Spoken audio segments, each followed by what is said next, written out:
Warning! The following episode of Orsini's Uncensored Mind contains explicit language and adult content. The thoughts and opinions stated on this show are reflective of A.J. Orsini, the Steve Dave, and their guests exclusively. Seriously, guys, my dada and uncle say some pretty crazy stuff. If it offends you, go be butthurt somewhere else.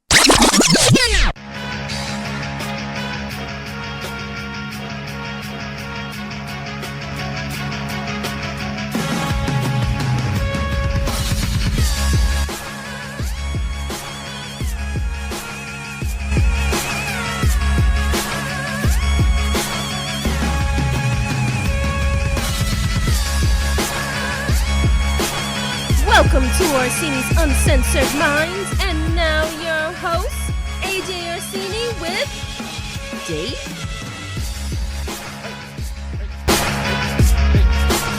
Welcome, everybody, to another episode of Orsini's Uncensored Mind. AJ OUM here again, and with episode 296. I actually remember because I just did a whole shit ton of editing between yesterday and today. So I am up to my fucking eyeballs in OUM material, and I am not alone here. Don't let the question mark fool you. Dave, are you with us? Yup. He is here. Oh, man. Okay, can I just right at the gun here? I'm in the process now. I just recorded this before we went on the air. I had to redo like two of the commercials that I just recently recorded because we are in the midst of a full body rebrand. Oh, really? Yes. Nothing different with the names or anything like that. Just, new graphics. New edits. So like we when you join me, we record the show in one full sitting, right? So we record it, I save it as a raw file, and then I go in later and I touch it up. I'll raise the volume, or I'll eliminate some background stuff, whatever the fucking case may be. Sometimes we have issues and I'm like, hold on a second, and I gotta go back and cut that shit out. So, or like we have to step away from the mics for a second, whatever the case may be. I'm pulling the curtain back a little bit. So, one of the biggest rebrands, and I'm glad we're getting this out of the way right here at the beginning, is the YouTube channel. So the YouTube channel has been completely redone because I said that I'm wiping my ass with Podbean. I want to focus more on the YouTube, especially since that's where the real money for this is really going to be. It's for the YouTube. So I really should have been on top of this more previously, but I've just been really motivated recently to do a lot of shit with this. So I take the full episode and I make it an audio version so that I could put it on Podbean. I still use the Podbean because it goes out to other servers. It goes out to iHeart. I said all this last week, but I'll say it again. It goes out to iHeart, Spotify, a couple of low-level ones as well. I'm not going to name any names just so that I don't make fun of them for being low-level, but let's be honest. There's high-tier streaming platforms, and then there's lower ones. But Podbean is where my source is, my RSS feed. That's what goes out into the other streaming capabilities. But I've been promoting the YouTube channel. So I've been setting it up because within the next, I want to say, what are we on? We're recording this on Tuesday the 25th. I'll say sometime, I'm aiming for Monday. Monday I want to go on like a full court press. Like I'm even prepared to pay for advertisement at this point. And I just want to push the fucking shit out of the YouTube channel. Like just full fucking force. So because I didn't want to just... Originally, the YouTube channel was under the handle at AJ Orsini 96 host. The only reason why it was under that handle is because that's the Gmail that's attached to it. So, I don't know. It just felt like a natural default. My Instagram is that same thing.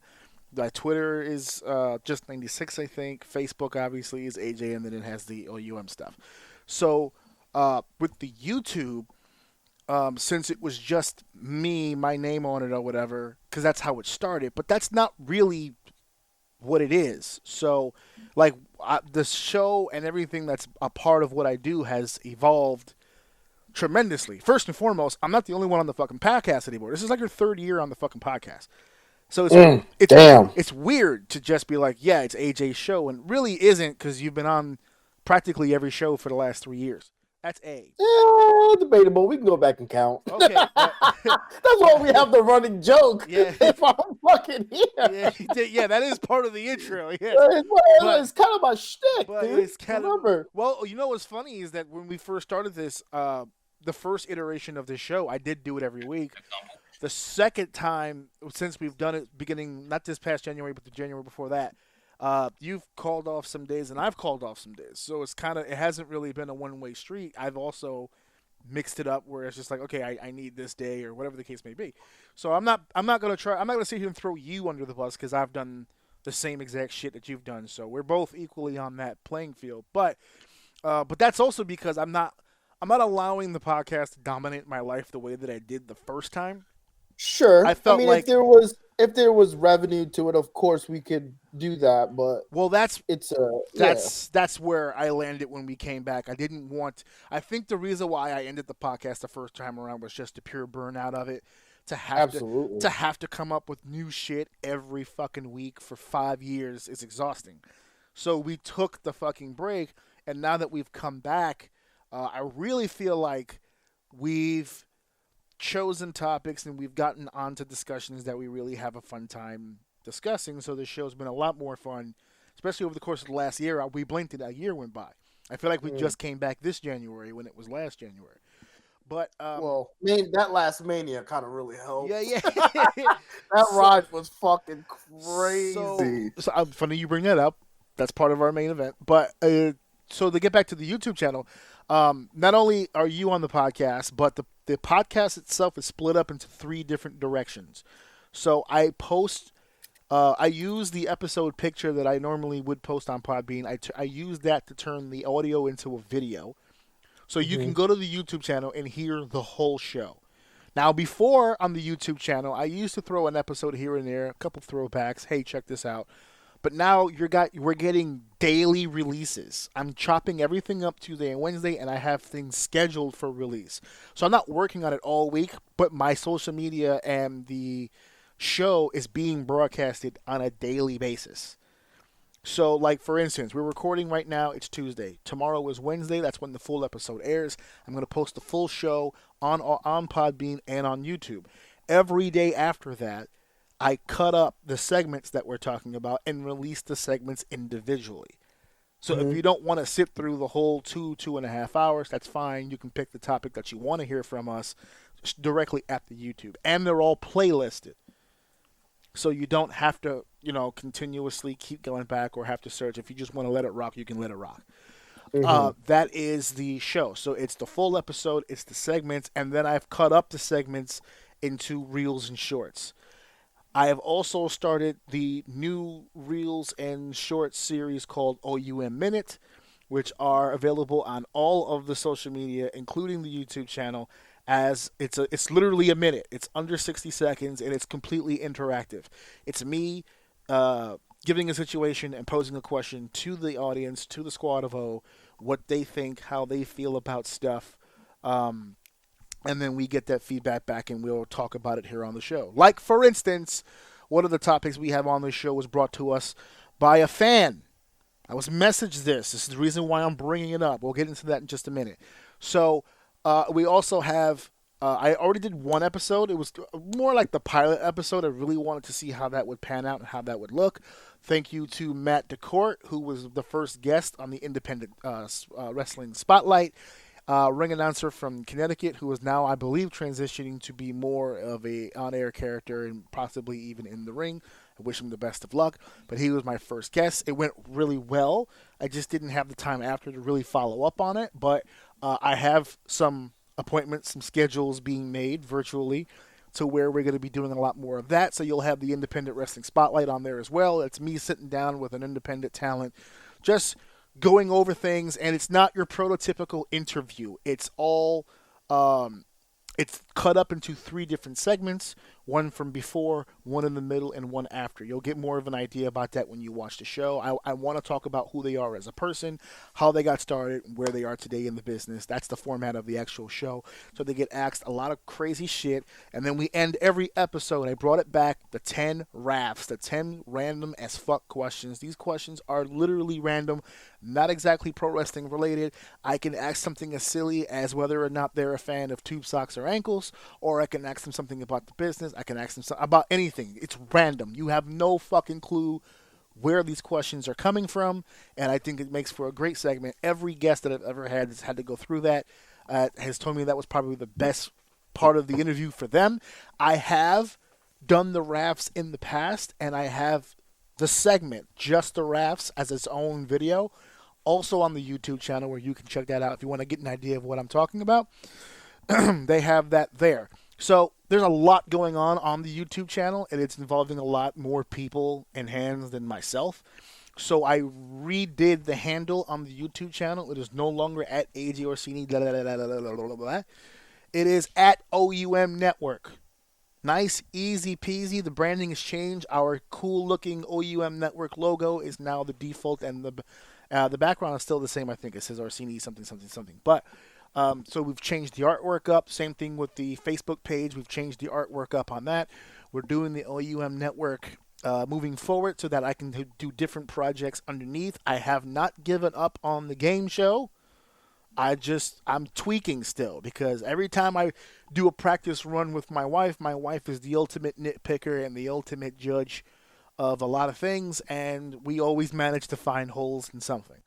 So I don't want to. Okay, that's a big project. Let it cook. Yeah, because Don't rush it out. And here's Don't the rush thing: it out. I got music for it, I got artwork for it.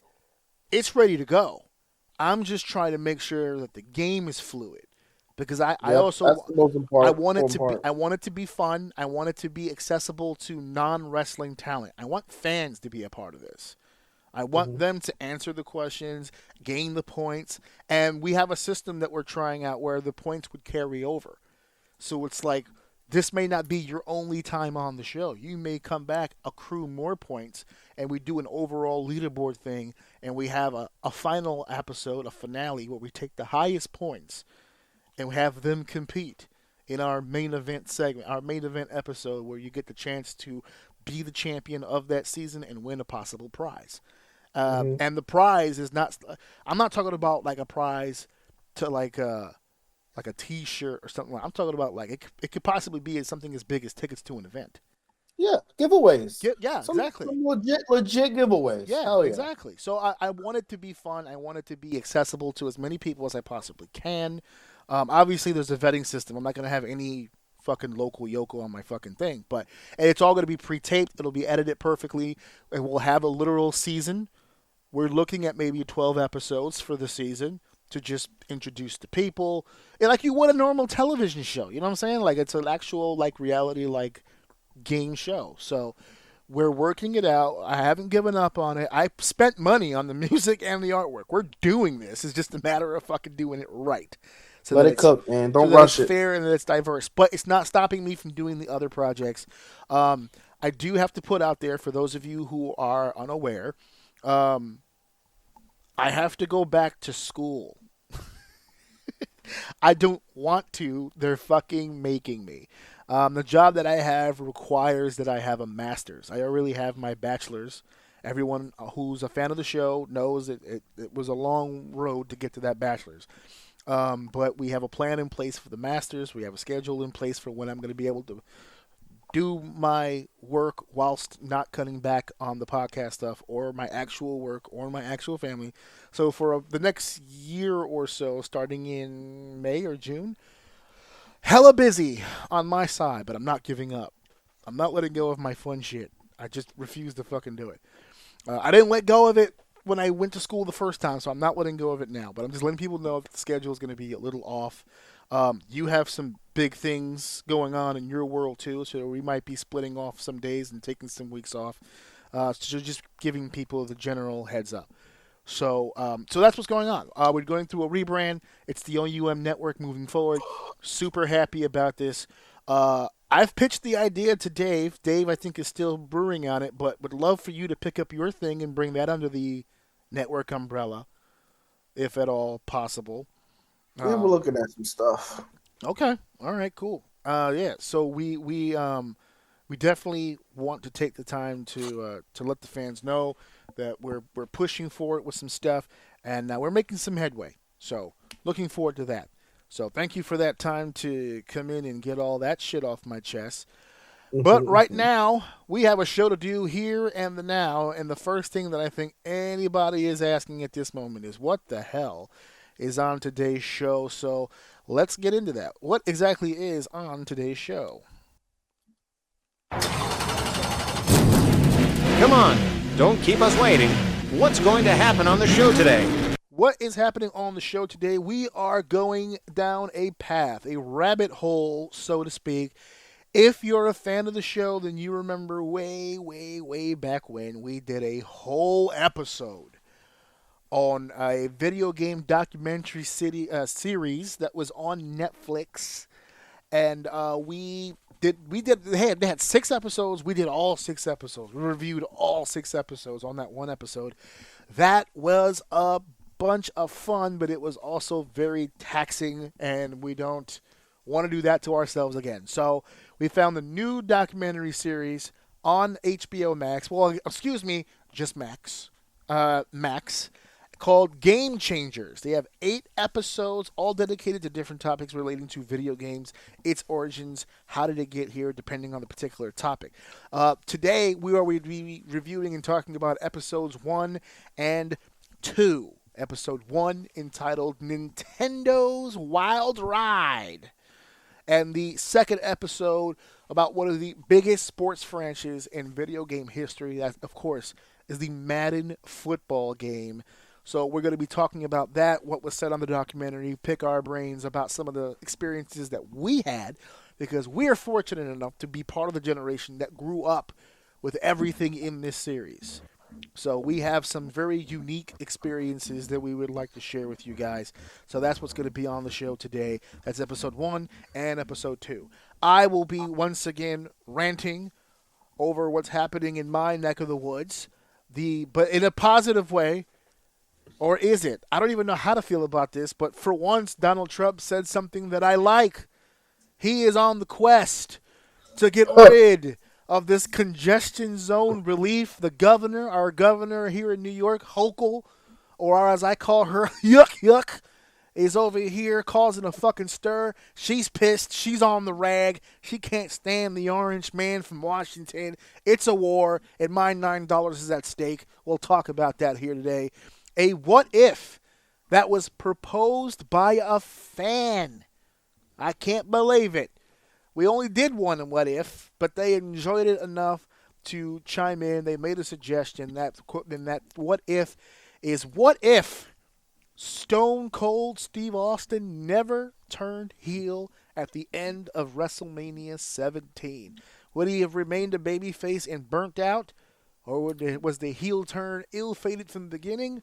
We'll talk about that and a little bit more. And, of course, our main event of the evening this Saturday, the WWE Elimination Chamber pay-per-view, PLE, is this Saturday. And last night, because we're recording this on Tuesday, on Monday Night Raw, they ended with a banger and a weird choice. Does this kind of give away? Is this a spoiler to what happens at the Elimination Chamber this Saturday? We will discuss. Now, let's shoot it on over and get started with our first segment of the day. Let's begin segment 1. Segment 1 takes us to Game Changers, episode 1, Nintendo's Wild Ride. Now, Dave, you were born in one of the most infamous years in human history. Oh, yeah? Yeah, that's all I ever hear from anybody who was born in the same year as you. Crazy 88s. It was a hell of a year. I mean, I get. Wait, how the fuck would you have heard that from people who were born? They don't know what the fuck was happening in '88. They're fucking adults now. They were born in '88, just like you, and they always tell me crazy. Sure, but crazy '88. If you were born in '88, you can't rep shit until '89. Let's just be fair. You were just a mere this is shit that's happening in real time in '88, dude. You were fucking napping 7 times a day. You have no fucking clue what was going on. Constantly shitting yourself. Absolutely. Constantly. Yeah. No, fuck that. I mean, you made it a habitual situation, just constantly shitting yourself over and over and over again. Yep. But while you were making a mess in your diaper, Nintendo was taking over the goddamn world. Now, they were, apparently. Yes, apparently. If you listen to them tell the story, and I did, they fucking dominated. Now, I wrote some notes. I don't know about dominated. You might be going a little heavy on that. We'll talk. Go ahead. That's their words. They changed the game. This doc kind of showed me different. I don't know. You might have been interpreting. I don't know. Okay. And you made mention we were talking about 2. We can, but I told you I didn't see 2 yet. I'm cool with talking about it because I'm sure I can riff. You know enough about 2 to have. I can riff. Yeah. I can riff. I'll be fine. As a matter of fact, it probably wasn't necessary for you to blurt that out loud. We could have just. No. Because I ain't trying to look stupid on my own. However, we can discuss it. It's not a big deal. Although I will say that watching the first one, because I don't know what's coming in the second, but I can't imagine it's nothing like the first episode. The first episode gave me some new shit, like foundationally, that like we could discuss. Because that whole they were as monstrous as they were got completely debunked in this fucking first episode. Really? Well, yeah. Well, you know what? Now that I'm looking at my notes, you may or may not be right. Yeah, you saw it. I don't know why you say really. Well, I'm trying to get your spin on what you're talking about. I know what I saw on the documentary. These dudes had money to throw at the wall, bro. Take that situation that we saw in the beginning about the whole, like the foundation of that family's company and like where they started and what they started doing, like selling the trading cards and trying to figure out what to do. They were doing toys and stuff like that. They were investing in shit just to invest in it. The amount of L's that they took to get to one of the biggest W's in history. Bro, yeah, but that because of 2 things. 1, lack of competition, and 2, because of resources. Because if they were done that shit today and bombed the way that they bombed, they would be fucking over. Right? Like, they were bombing, but in my opinion, they were bombing behind closed doors. So it's like their reputation wasn't never really getting tainted throughout the failures that they were making. Because people just really didn't give a fuck about it, right? You know like, it just was what it was. You know what, though? I can make a strong argument that while you are correct, they had a lot of earlier failures. And by earlier failures, let me clarify, because they didn't get into the video game industry until way later. They were a company in and of itself way earlier. You said yourself, they were a toy company originally. They sold Hanafuda playing cards. They had the ultimate hand, that little push lever thing that does the grabby thing. I was like, that's pretty cool. They had a love tester. They were trying to like match. They had a lot of dumb shit. Yeah, they had a lot of dumb shit, and they had their fair share of L's. But as far as the video game world is concerned, they threw a phrase out there that I didn't really even know about. A couple of them said it a few times, and then the white guy, Bruce Laurie, he was the former VP of Sales, Nintendo of America. He was using the word Crash of 83. And I guess I had glossed over it because he kept saying it. I was like, did I miss it? What the fuck is... And I went back. Apparently, Atari and Television, Colloquial Vision, Vectrex, Pong, they had several systems out that flooded the market with essentially the same shit. They were all putting out versions of Pong. They were all putting out versions of Pac-Man. They were all putting out versions of Space Invaders. And because they flooded the market so much, everybody got sick and tired of it, and the fucking actual industry fucking plummeted to the fucking ground. Sure.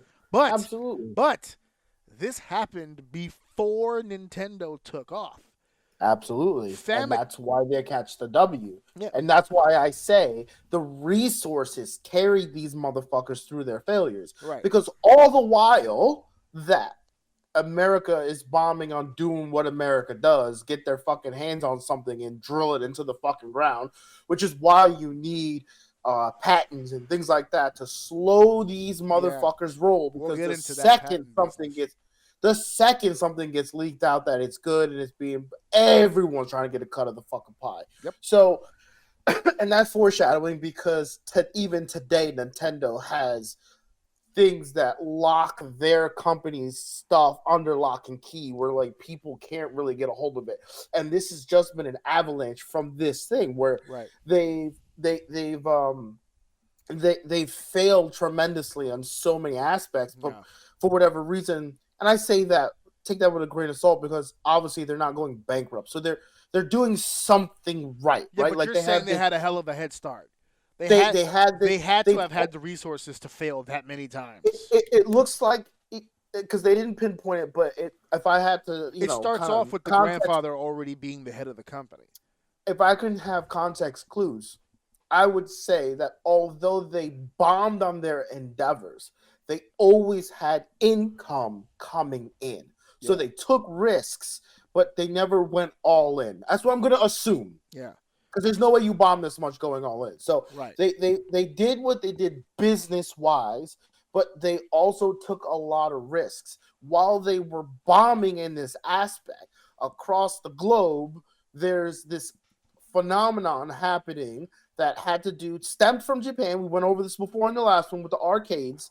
And the arcades and the gaming and stuff came over. They tried to get into the home. So they started putting Atari and shit out. And it just completely bombed. Today, it's obvious Atari is ass. It's a ball that bounces. It's ass today. It was ass then. It was cool because it was new, but it died really quick. Yeah. There was no content to it. It was boring. It died really fast. And at that point, though, that shit was expensive. So I'm not buying another console. This shit is ass. Yeah. So the only way that anyone, and even with this, they say in this documentary, even with this, they still almost didn't get it. Yeah. And then they ended up doing? And then Game & Watch. The thing that they did, the Game & Watch too. But I'm gonna glance over that really quick because that was Nintendo finding their first success in a matter of, again, no one's doing it, right? That Game & Watch. The reason why I'm jumping over is because that was like a small. Don't get me wrong. It was a small blip. It was one of those things where like, okay, we're selecting this path because we know it works, and it's kind of untapped. So we just got to figure out how to do it. So it was successful because of that Japanese market of people just doing nothing on a train. But it wasn't. It was only revolutionary in the mindset of, okay, we can do like something can come. We have something. Yeah. We just need to figure it out. That's why I'm kind of. I love the story of I saw a bunch of people on the train playing with calculators because they were bored. And we were like, oh, how can we? Fuck playing with a calculator. These dudes were like literally stuffing them into the train like cattle. How do you even have room to do anything with a? But whatever. I digress. You make it happen, bro. But the main point I'm trying to make here is that they were able to sit back and watch something fail. And once they saw that failed, but they had the idea from the Game & Watch, that gaming does work, how do we revolutionize this? And the only way for them to do it is to make it more compelling and make it more fun. And they were able to, and if you see the difference between Super Mario and Pong is night and fucking day. And even then, nobody wanted to touch it because how much money they lost. And it took that one motherfucker at Toys R Us to set the world on fire when it comes to gaming by saying, all right, you're going to make our money back with this because we lost so much on this shit. That was an interesting part of the story because he kept getting that, him being Bruce, he was trying to sell the Nintendo to people and nobody was biting. They had that Atari PTSD. Yeah, and it had nothing to do with the Nintendo not being good. It looked amazing. I love the Famicom. Want to take the risk. I love the Famicom. the console that became Nintendo, because I know of Famicom. I've seen the pictures or whatever. I obviously didn't have one, but I remember knowing of it. I didn't realize it was short for Family Computer. I was like, oh, Famicom, get it. And my son yelled at me because I'm watching it on the side. It was a really sad sight. We're horrible Americans. My wife's watching the TV. My son's on his laptop, and I'm on my laptop. We're on the same couch. And we're all listening to each other's shit. And my son saw the Game & Watch, and he looked at me. He goes, see? Because he plays a lot of Super Smash Bros. And Game & Watch, the character from Game & Watch is in Super Smash Bros. So I was like, who the fuck is Mr. Game & Watch? He was trying to give me the lecture because he knew what it was. So when I was watching the documentary and the game came up, he was like, look, see? He's an old Nintendo character. I was like, oh. It's the same thing with the robot. Yeah, he did that. He did that to me when Rob showed up. He was like, see? It's Rob. I was like, God damn it. It's Rob. Makes sense. It's him. That's the Big guy. Rob. So, wrote another thing here that I thought was kind of interesting. They broke down the word Nintendo. I didn't realize that. Nin equal, this is all Japanese to English translation, but nin being luck, ten equaling heaven, and do is hall. So, lucky heaven hall. They were like, this is a place where you get lucky, you make lots of money, a good, positive, happy place, which is true. Nintendo has been a happy place for me for a long, long time. I would love to... I wrote this underneath too. Nintendo also had a taxi company. They made instant rice. And they had some of those love hotels. You know what I'm saying? With the hour. By the hour. Yeah, by the hour. Hiroshi, who was the main guy who owned the company, was a big fan of Disney and its branding. And he really wanted to create something that had the reach that Disney had. I think he succeeded. Through perseverance. Yeah, yes, he did. He got there eventually, yes. And through no shortage of beating its own chest, because they kept bringing up all the battles it's won. Yeah, Sega tried, they lost. Sony tried, they lost. Microsoft tried, they lost. Nintendo stays winning. Oh my God, damn. Hey, talk your shit. Talk your shit, big boy. Marty Abrams created the Power Glove. What a piece of shit that Power Glove was. Hold on, though. He was persuaded, okay? And we learned that in here. He was on the right track, and listening to him say that was supposed to be an entire console on its own. Yes, I know. I saw that part. Tells me that this man was robbed because some Yahoo over at this big game company, Nate called Mattel, over here decided, why do we need to do that? We could just sell the glove. So basically, what he's saying is... That's exactly how he sounded when he said it. Basically, when what happened is the shit that kind of happens today, right? And this is more foreshadowing for the way Nintendo moves and operates. They do not move and operate like most AAA companies or companies, Microsoft, all these people that have deadlines. You're going to produce by this deadline regardless, and the way, whatever it comes out, you're going to sell it, and you'll patch it as time goes on. That is not that they pretty much stay away from that stuff. And after hearing this, I kind of feel like this is where it stems from, because and you can see it on his face how fucking mad he is about the fact that it bombed. Yeah. It pisses him off that it bombed, because he has that look on his face is that if I just fucking listen to myself, this would not have bombed. Yeah. And they went for the glove. They took out the rest of the part that was supposed to be a part of it. Well, I'm assuming some type of console, because that's kind of what he made reference to. Yeah, I think they showed a picture of it. Yeah, it was supposed to be a whole console. Just went with the glove because they thought alone that should be more than enough to make money now and not wait to develop this other thing. And boy, did it shit the bed. Well, he got his victory many years later.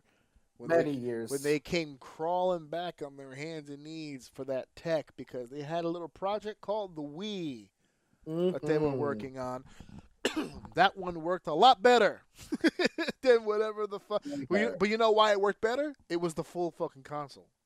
Right. It was the full fucking console. Which is probably even more why he had that face. Like, dude, we could be at Wii 10 by now with tech way more advanced if we just finished the prototype and kept going and not prolonged it for however long it took for them to come back around to it. The crazy part is them having that tech at that point when games weren't even really like you could see they were always in that secondary, what do you call them, peripheral idea where they were always trying to innovate on their system with new ideas, and they still do that shit today. Yeah, they do. They had the brief success with the Game and Watch system, and I know that you're saying that it was a success, but not to where it wasn't a huge success. I think that's comparative. If that would have been the only success that it had, I think it would have been great. But I think when you compare it to the success that they eventually ended up having, you go, yeah, that was kind of a blip on the radar compared to what was coming up. But this Game & Watch was a handheld device, like the guy said, about the size of a credit card. You could travel with it. But they had bigger, loftier dreams. They said, no, we need something inside the home. And we can't call it a video game system. We'll get roasted. So we'll call it the entertainment system. It's the family entertainment system. And then they played the logo, and I was like, oh, I remember that, the entertainment system. I didn't realize that was the reason they called it that. And it made me think of Vince. Sports entertainment. Yeah, it's the same thing I said. It made me think of Vince, and when I sat there, I'm like, bro, it's crazy that, like... the parallels. Yeah, like almost as if, like, my brain goes to one of two things. Is like, is it a shared idea or an ideology that like high level people kind of knew in that era? It's like they knew, like, we need to, I mean, kind of yes and no, right? Like, I'm answering my own question because it's like the highest level of brains always knew that, like, the niche is not enough. We need to open to as many people as possible. It's crazy how we've done a complete 180 where if you like talk to a lot of business people, they're like, you got to find your niche. Yeah. You know what I mean? But like to scale, you need to be open so that so many more people can come in. And when he said that, I'm like, damn, Vince was like, and I'm sure there's plenty more people that are huge today that were building at that time that probably had the same exact mindset of just like, everyone's got to be involved or we're not going to scale this at all. Yeah. Yeah, so they had the Game & Watch system, which was a bit of a success, and they tried to go into home consoles. They tried to go bigger. They actually, before they got to the home console, they started coming up with game cabinets. And if you're an old school gamer, that word cabinet holds a special place in your fucking heart. But they came up with Radar Scope, which was an unmitigated failure. Now, you were talking before about their failures leading into the video game world. This was their first failure in the video game world. However, when this game failed, they brought in the lefty. They brought in the businessman. I'm going to fuck this name up. Gunpei Yoki, whatever. He brought in Shigeru Miyamoto. And Miyamoto was the guy that they referred to as video game god. He was the creator of some of the biggest games: Donkey Kong, Metroid, Legend of Zelda, Star Fox, Super Mario Bros. That's a fucking resume. That's a resume in the gaming world right there. It's pretty good. It's pretty good. Yeah, solid. It's solid. It's solid. You know, the makers of Minecraft just have Minecraft. He has like 6 Minecrafts on his fucking. But it is what it is. So they bring him in to come in and fix some things, and like I said before, the boss is enamored with Mickey Mouse and the Disney stuff. So they licensed some Disney stuff for when they were doing the playing cards and stuff like that. One of the licenses they had was for Popeye the Sailor Man. And they decided, let's do a fucking game with Popeye.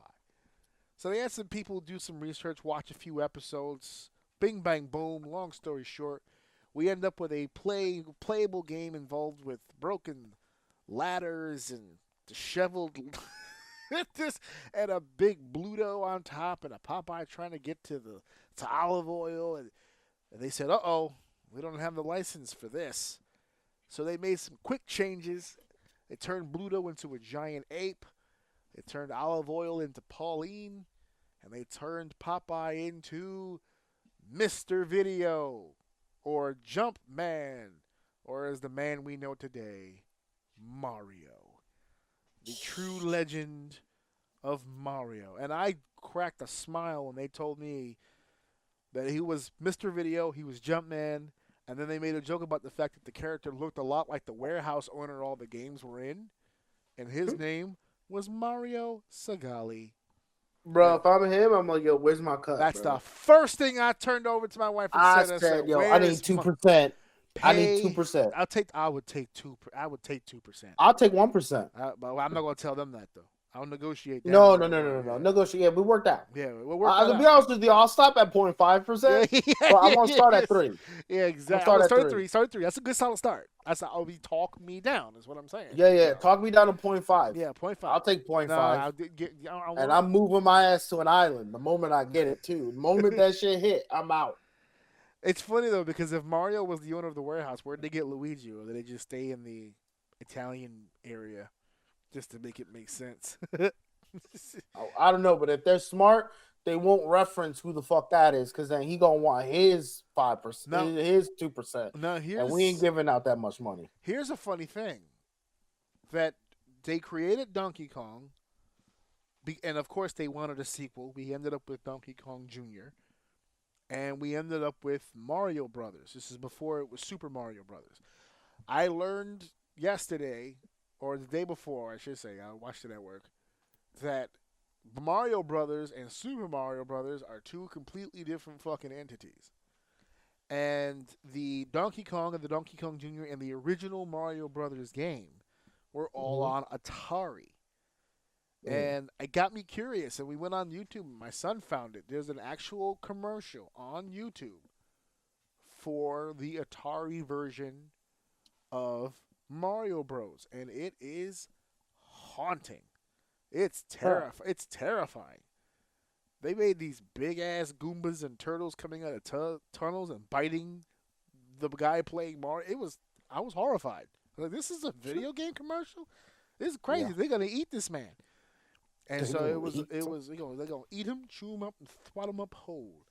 And so they started on Atari. I always thought the Mario Brothers was exclusive to Nintendo. I didn't know that the road began on Atari. I did not realize that. But it's okay because Atari went out of business.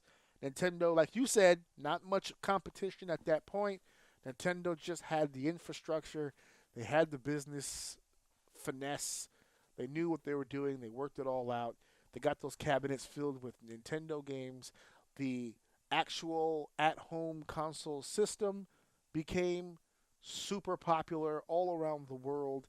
I said this on another program when we were doing the top, 20 video games or whatever, and we were landing on one about Super Mario. I said it then, and I'll repeat it here.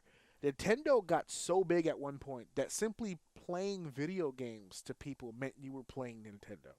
Like the older people, he's just out there, he's just in his room playing his Nintendo. They don't even know what I'm playing or what system. I remember our mother referring a few times to the Sega just as a Nintendo. You're playing your Nintendo? I'm playing Sega, bro. Yeah, watch your mouth. Respect. They got Sega! So,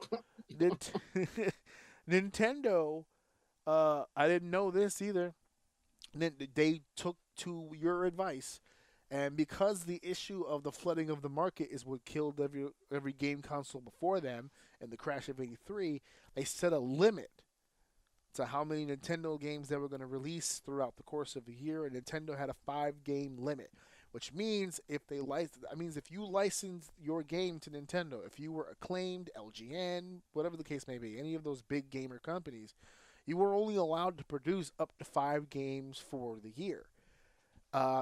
a couple of companies found a way around that in subsidiaries. So if you were Acclaim and you got 5 games produced, you can create a subsidiary company, which they did, called Flying Edge, and release 5 more games through that. You know what's wild too? Because they were rattling off some of those games, and I'm like, yo, all of those motherfuckers are top tier games, dude. Every single one of those games were top tier. Crushing it. But you know what popped into my head when I heard this? These companies were in a rush to get these games out. Oh, 5 as a limit for the year? That's insane. Look how long it takes for games to come out today. So, but hold on though, because this is a very good teachable moment, and this is like, not necessarily teachable. Let me pull that back. It ain't that deep, but it's just a thing to understand and notice. Like these, so it was like, it was like you got a second chance, right? So like, when Atari came out and that was rocking, everybody wanted a fucking piece of it, right? Right. So everyone just went crazy and this shit blew up. Now you have this company doing the same thing again. Like you've already seen this before. So everyone has experience on what to do and what not to do, which is why I'm a firm believer. And that a lot of those games that were being mentioned were fucking bangers, were bangers for a reason, because people learned really quick about certain formulas, certain ideas. They saw what Nintendo was doing. They saw that it worked. And if you think about it, a lot of these games are Nintendo clones for the most part. Yeah. Side scroll, they do certain things, mechanics a little bit different.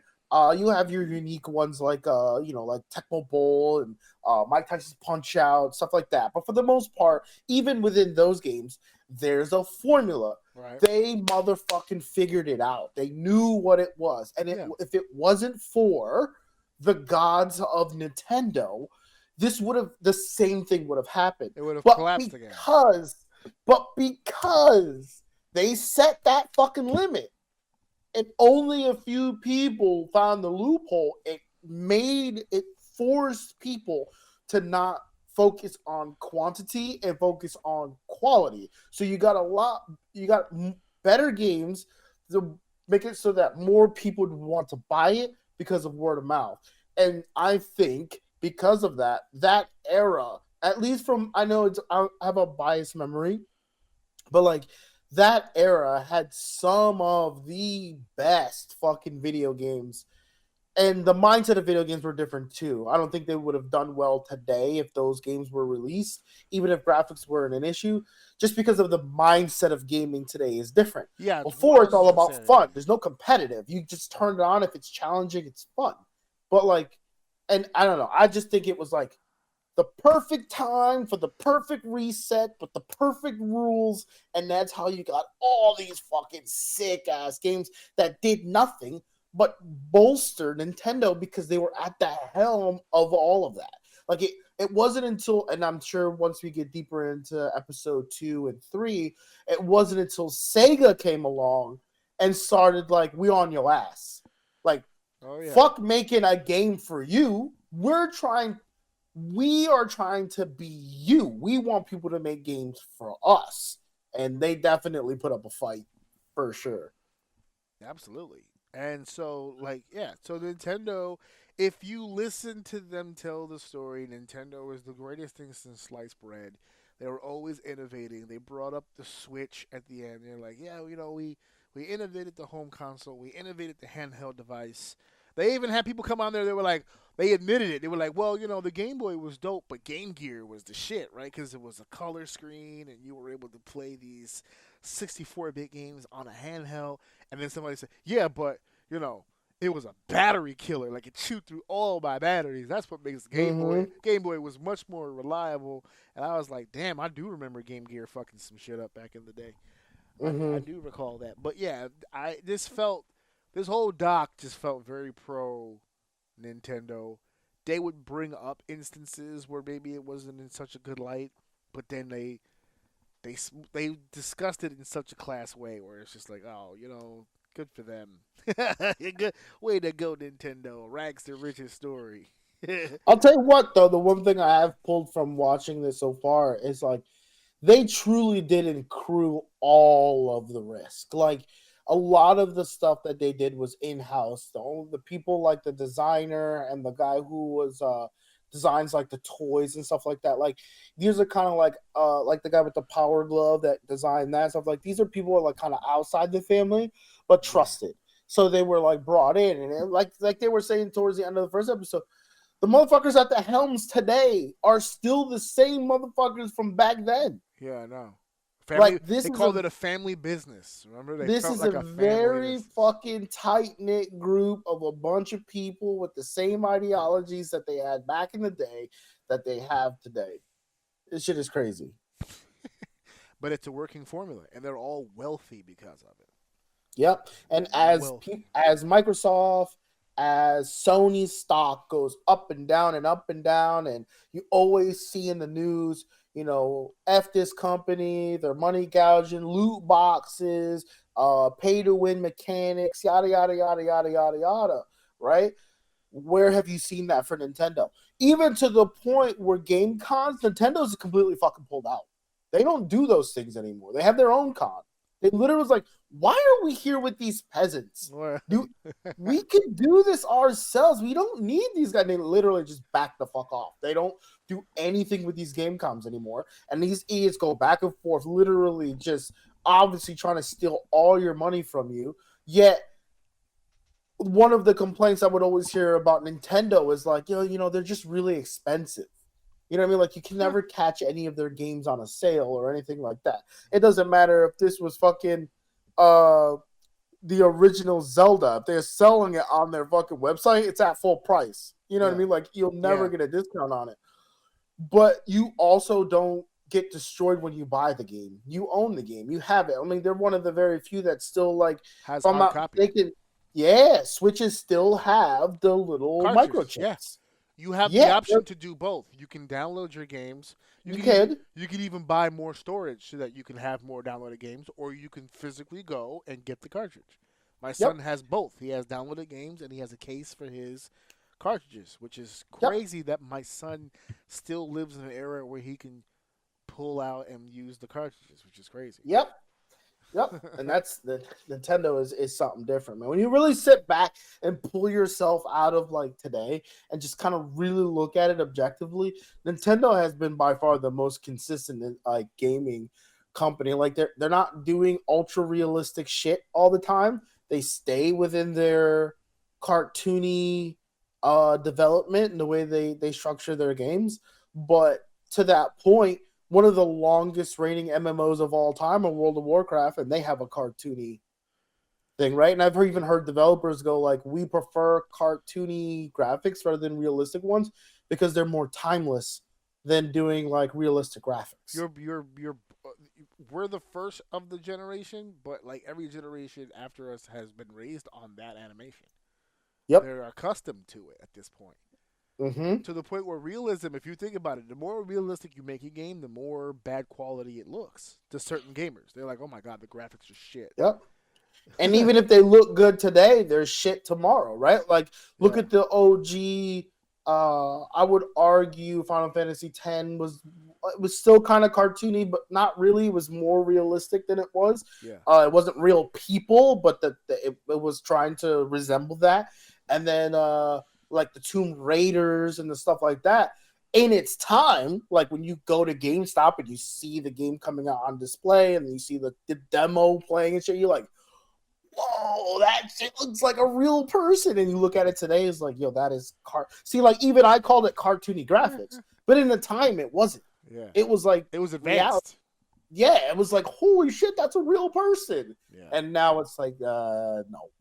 Yeah. Like they got fucking real people in video games. Yeah. And I'm sure 10, 20 years from now, the ones today are going to look fucking bad. You know what I mean? Look at the way of the Oculus and the way that virtual reality is becoming more and more of an everyday thing. So, yeah, it's very, very possible with AI increasing the way that it is. So, who knows where this is going to take us? Except for right now. I have an idea of where we're heading next. We're heading to segment 2.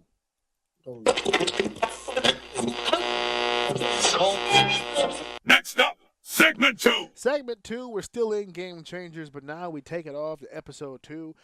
We probably won't spend as much time on this one because this one was more about a particular game as opposed to the life and trials of a whole family network of systems that took place. This was more or less about the impact, about one of the most, if not the most, you can probably confirm better than me.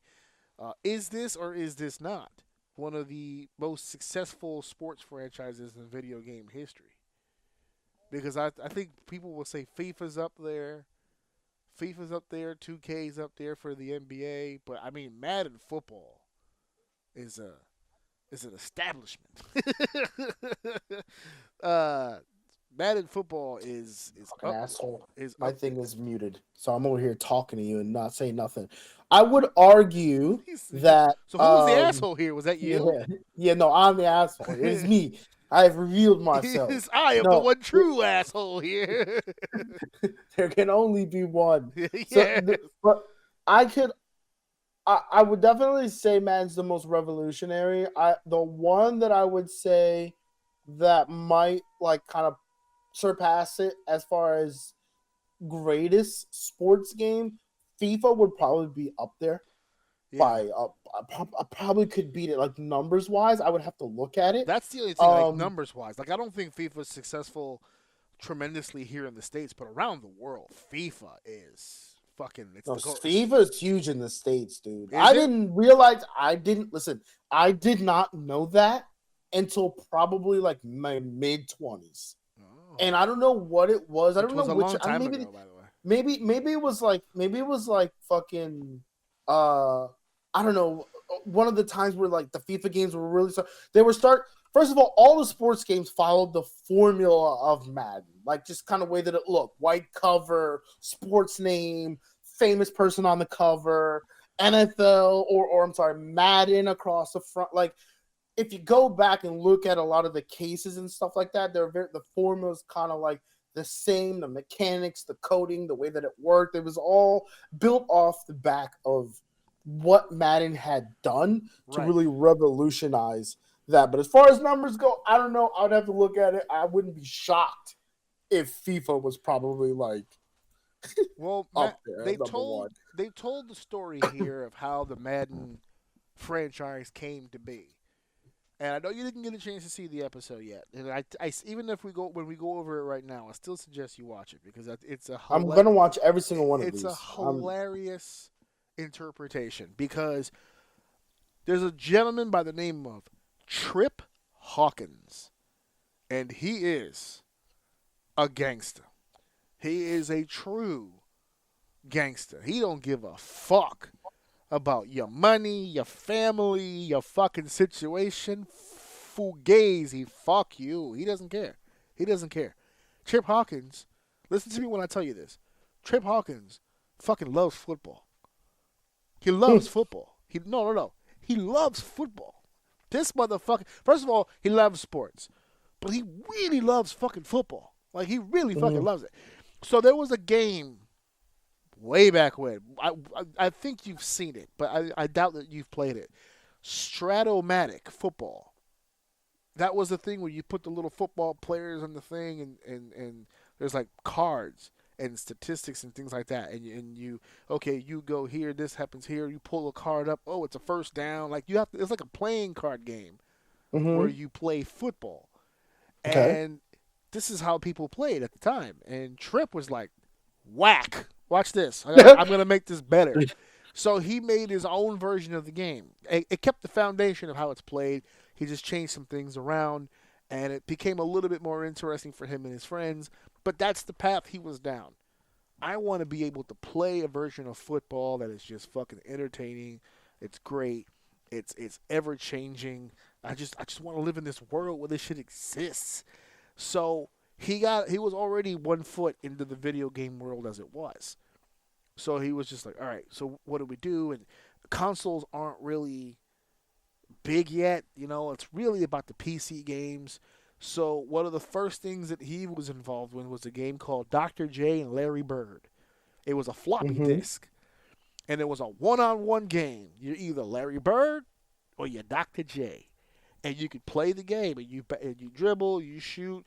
If you're Dr. J and you did a certain type of dunk, you could shatter the backboard, and the backboard would crumble down. and then an old man janitor comes by, and they can't talk, but you see the bubble, and they cursing Dr. J out. And then a new board comes up, and you keep playing. Now, Dr. J known for the dunks, so they made that a specialty of his. Larry Bird known for his great shooting and three-point range, so they made him a specialty at that. And this is kind of the beginning of it. But it's one-on-one. So he's like, because of that game, he learned two things. That at the time, athletes were getting reamed on endorsement contracts.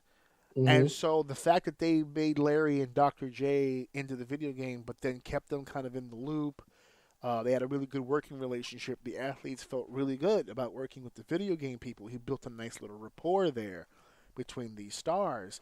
And the game did okay, but he wanted bigger. This is a fun game, but it's finite, right? You can only really be two people. There's only but so much playing you could do. Whatever. Plus, he wanted to lean more towards football, because as I told you, he fucking loves football, right? So he was speaking to a few people who said, are there really any other sports games out there at the moment besides the basketball thing? No, we're doing this, we're doing that. Then he hears that Sega Genesis is about to do a fucking football game. So, where he's gonna do it? They gonna do a football game? Yep, Joe Montana football. And this is the '80s, bro. When Joe Montana was the man, son. He was Joe, Super Bowl Joe. So he got a little nervous about that. But then the game, he starts seeing prototypes. He starts seeing different things about the game. It's 3-on-3. The processing is slow. It's a work in progress. So he's like, damn, we got to figure something out. So they started coming up with different football ideas, and there was a guy that came in. I wish I had wrote his name down. I was in the middle of work when I watched it. I couldn't write his name down. But they told him, can you come up with a source code? Can you come up with something? They wanted him to put something on paper. Some sort of source code that where we can get more of a free roam play with several characters on screen. Because the issue they were having was processing. Mm-hmm. Right? We need a processor that's going to be able to process all this shit. All this shit that you guys want us to do. It's very taxing on the system. Even if we put multiple players on the screen, it's just going to slow everything down. It's just a big mess. So the dude that they brought in to do the game, he helped them with Dr. J and Larry Bird. He did something very similar for another game that they made, which was another Larry Bird game. It was Michael Jordan and Larry Bird. Mm-hmm. And he was able to do a lot more free roaming stuff with that game. And so when they brought him in for Madden, he was like, all right, I think I can come up with some ideas. And he started coming up with a processing thing. And it started looking pretty good. And, again, it was like 3 people to a team, maybe 5, I can't remember. It was very few people. So they're like, damn, how are we going to compete with Joe Montana, though? That's Joe Montana. So they're like, I don't know. I mean, is there a bigger star in the NFL right now than Joe Montana? Or at the very least a comparable, like someone on that level? And then, of course, they're watching TV, they're watching the games, they're watching this, and all of a sudden these commercials come out. Boom! Tough acting Tenacted. Or fucking, man, I really love a Miller Lite. He's like, he had so many fucking commercials. John Madden was fucking everywhere. And they're like, fuck, John Madden. He's fucking everywhere. And he's a former player turned coach and was way respected as a coach, won a Super Bowl as a coach. He was a popular dude. And they were like, you think he'd be willing to talk to us about the video game? And he was like, maybe. So they reached out to the organization, try to get hold of John, and they finally get a hold of John, and they're talking. And John, he loves the idea of the video game, but man, I'm really short on time because I got to get to Oakland. I think they were in Texas or something, or Denver. I can't remember, but they got to get back to Oakland. And he doesn't fly. Had a thing about flying. In the documentary, he goes, it's really sweet and simple. The wheels stay on the ground the whole time. And so he takes a train when he travels between towns. So he said, I'll tell you what, if you can get on this train with me and you're willing to go from here to Oakland, it's an overnight trip, But if you want to come, I'm all yours. We'll discuss whatever you want to discuss and how this is going to look or whatever you want to do. You just got to meet me on the train. That's where I'm going to have the most time to kill and all that stuff. So Tripp said, yeah, I'm going to go. So he got on the train with John Madden. And they went several hours.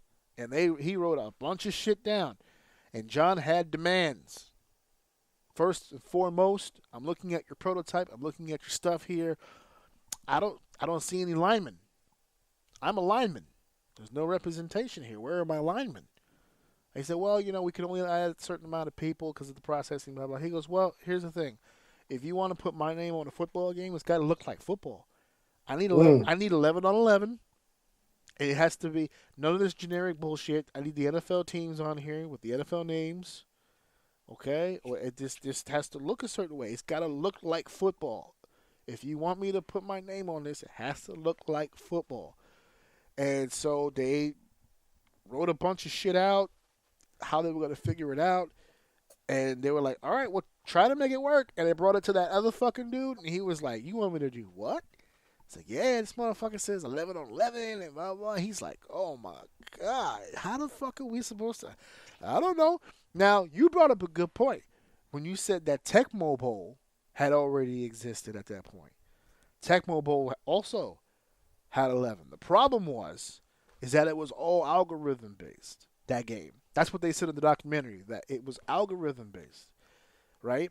So, yes, it had a certain amount of teams. Yes, it had NFL names. And yes, they had 11 players on the field. But because of that, they had very little processing space. So that's why you were only allowed to pick the 4 plays.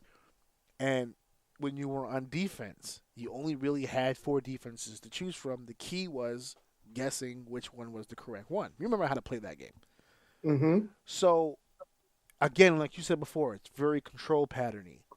Very control patterny. That once you can't really improvise in this game. It doesn't feel like football. It's still just ones and zeros. It's very basic.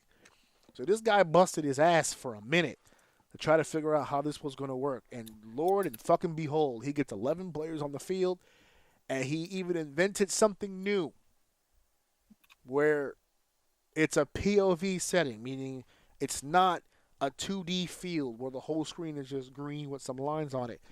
The camera will shift on the field from where the ball is. So if you pass the ball to the right, the camera will follow it to the right. And if it goes all the way to the sideline, you see a sideline, you see audience, you see sideline, actual areas to the side.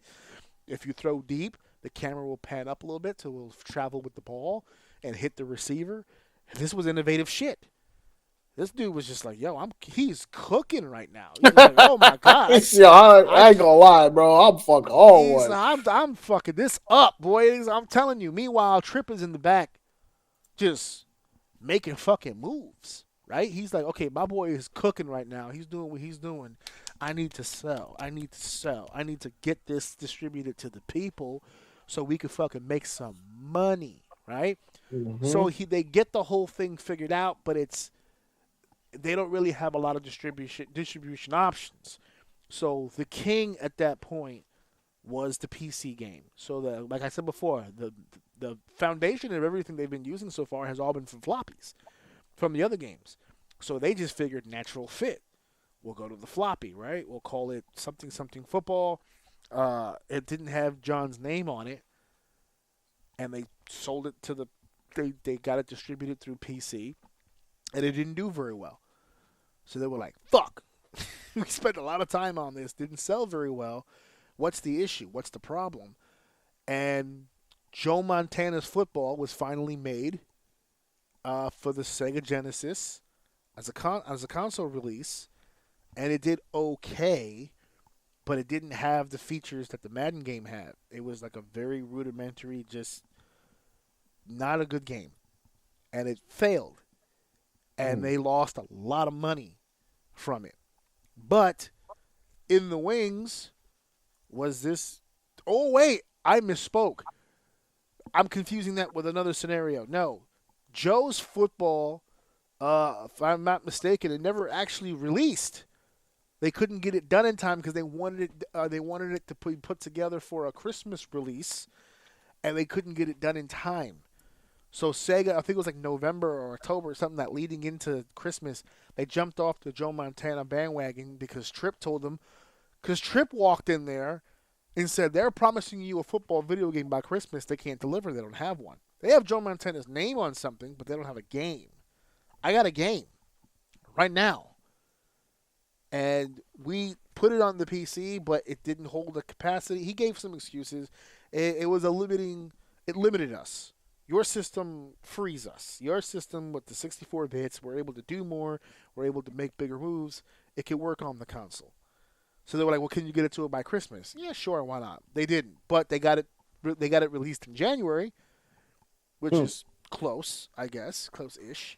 But when they brought it to Sega, it was not. Well, originally when they first signed on, it was, what was it? It was Sega Genesis Football, I think is what they called it originally. And then when they were told to rebrand it, because again the whole point was the Joe Montana thing, so that's when they threw Madden Football on it. It was called John Madden's American Football. That was the first one. But here's the problem: Tripp didn't want to work with Sega, not in a partnership. They wanted to use the distribution, but they didn't really want to be beholden to Sega. When Sega, created games, it was all through licensing. They tried to own you, essentially, right? Mm-hmm. So under that umbrella is you have to, obviously you give them a piece of the actual game. They get percentages of this and that. It's a dominating percentage too. Sega made its own cartridges for its system, so you'd have to pay them for that. There was like a whole list of things that just, it was a pain in the ass. So this is where the gangsterness of Tripp comes in. So Tripp signs a deal and says, here's what we're going to do. We're going to create a product for you. You're going to put it on your system. Everything will be great. Sega's under the impression that they're agreeing to their usual shit. He's not agreeing to anything except for the fact that you'll distribute the game that we give you. What they didn't realize was that Tripp hired a couple of his game producers, game designers, to sit in what was called a clean room, where you just clear everything out, you prep the table, everything, the gloves, the whole treatment, and you take a Sega Genesis and you break the whole fucking thing apart. And you put it back together, and you fiddle with it, and you basically find out all the nooks and crannies of how this works. And what they did was they created their own cartridges so that they didn't have to pay Sega for the cartridges. They said, no, we're going to make our own cartridges. We're going to make the game here, in-house, and we're going to give to you to distribute and sell for us. And Sega said, no, you can't do that. That's a gimmick infringement. Not gimmick, but you get what I'm saying. It's an IP situation. Where there are cartridges for our system, we make them, you pay us for us to make them. That's how this works.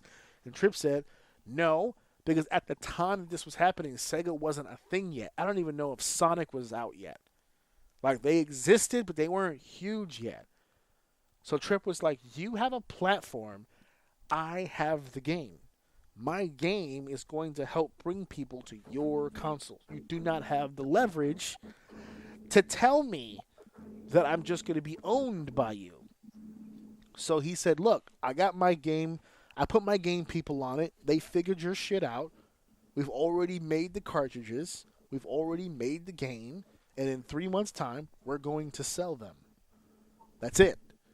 There's nothing else. There's nothing else that you're going to be able to do about it.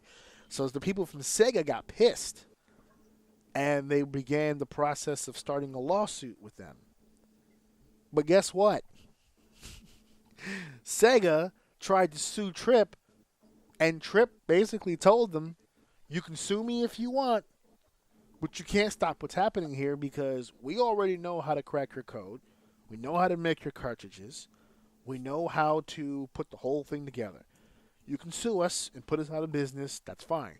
But if you do that, I'm giving that recipe to everybody else that's in the game today, and they're going to come for you, and they're going to come for your company, and they're going to put you out of business. Or we could work out a deal between me and you. Me and you. We'll work out a sweet little deal, me and you. So you tell me, because I'm going to tell you what the deal was here. You tell me who won this deal or not. Okay? The concessions made from Sega from the lawsuit to EA Sports, there was 5 of them. The first one is that they were going to pay Sega $2 per cartridge, which is a sale because what they charged everyone else was $10. So EA Sports only had to pay $2 for the cartridge. They were allowed to manufacture their own cartridges, meaning because they know how to now, they didn't actually need Sega to produce cartridges for them. They just had to get out of their way so that they can make the cartridges. Now, mind you, you know exactly what I'm talking about. I'm about to unlock a memory for you because when I saw it on the thing, I went, oh yeah, think of a Sega cartridge, right? Black, the little sticker on the front, pop it in, boom, on top. That's a Sega cartridge. You remember that the sports ones were taller with the yellow tab? Mm-hmm. That's an EA Sports cartridge. Mm. That wasn't a Sega cartridge. That's why they look so different. We've been using those cartridges. We were using those cartridges for fucking years and didn't realize we were using bootleg cartridges. The yellow tab. I'll never forget that yellow tab ever in my life. I always figured that's what helped start the game. I used to push down right there. Boom. There you go. Start. Anyway, number 3. They can make as many games as they want as opposed to the limit that Sega had in place, a lot like Nintendo had. They had no limit. Number 4, creative freedom. They can make as many games as they want, including any subject matter that they want. And then 5, there was a cap on royalties after 2 million units sold. That means for the first 2 million, they paid X amount of dollars. After that, they paid nothing. So who won that? I'm going to go with EA on that one. Basically, you get to do whatever you want. You pay me a dime for the fucking cartridges, and you get to put out as many as you want, whenever you want, however you want. Cool. Yeah, don't worry. That same fucking attitude is here today with EA, so you're good. They're still. They love doing. They're still pricks. They're still pricks. Oh yeah. Well, they've made the money. Yeah, well, they make money, that's for sure. EA Sports. It's in the game. Come on, dude.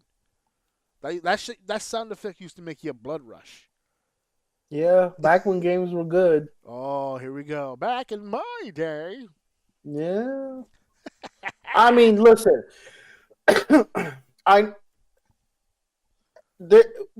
I grew up in a weird time, and I'm not saying that like these things don't exist, because I'm sure like the people today have things as well that like are going to be different later, that may be better or for worse, whatever the case may be. Right. But like I grew up in a time where like 2 huge things today, massive, like world-changing things, started when I was a youth, and that's the internet and video games. Yep. And both of those are completely fucking night and day difference today than they were then. Yep. So, although I'm not disagreeing with the generation before me, and I'm sure the generation after me are going to have those back in my day feelings too, I truly believe like the way the world has evolved back in my day kind of hits different for my group of people than fucking like anybody else did. Because it's like we grew up with I would say that I legitimately grew up with internet. I would say that I have now. My experience with it is a little bit more fortunate because we were able to have like internet and stuff like that, where back when that was really coming out, it was a luxury. Like having internet was no different than like having a PlayStation nowadays. It's like it's just something that all houses didn't have. And you could get online.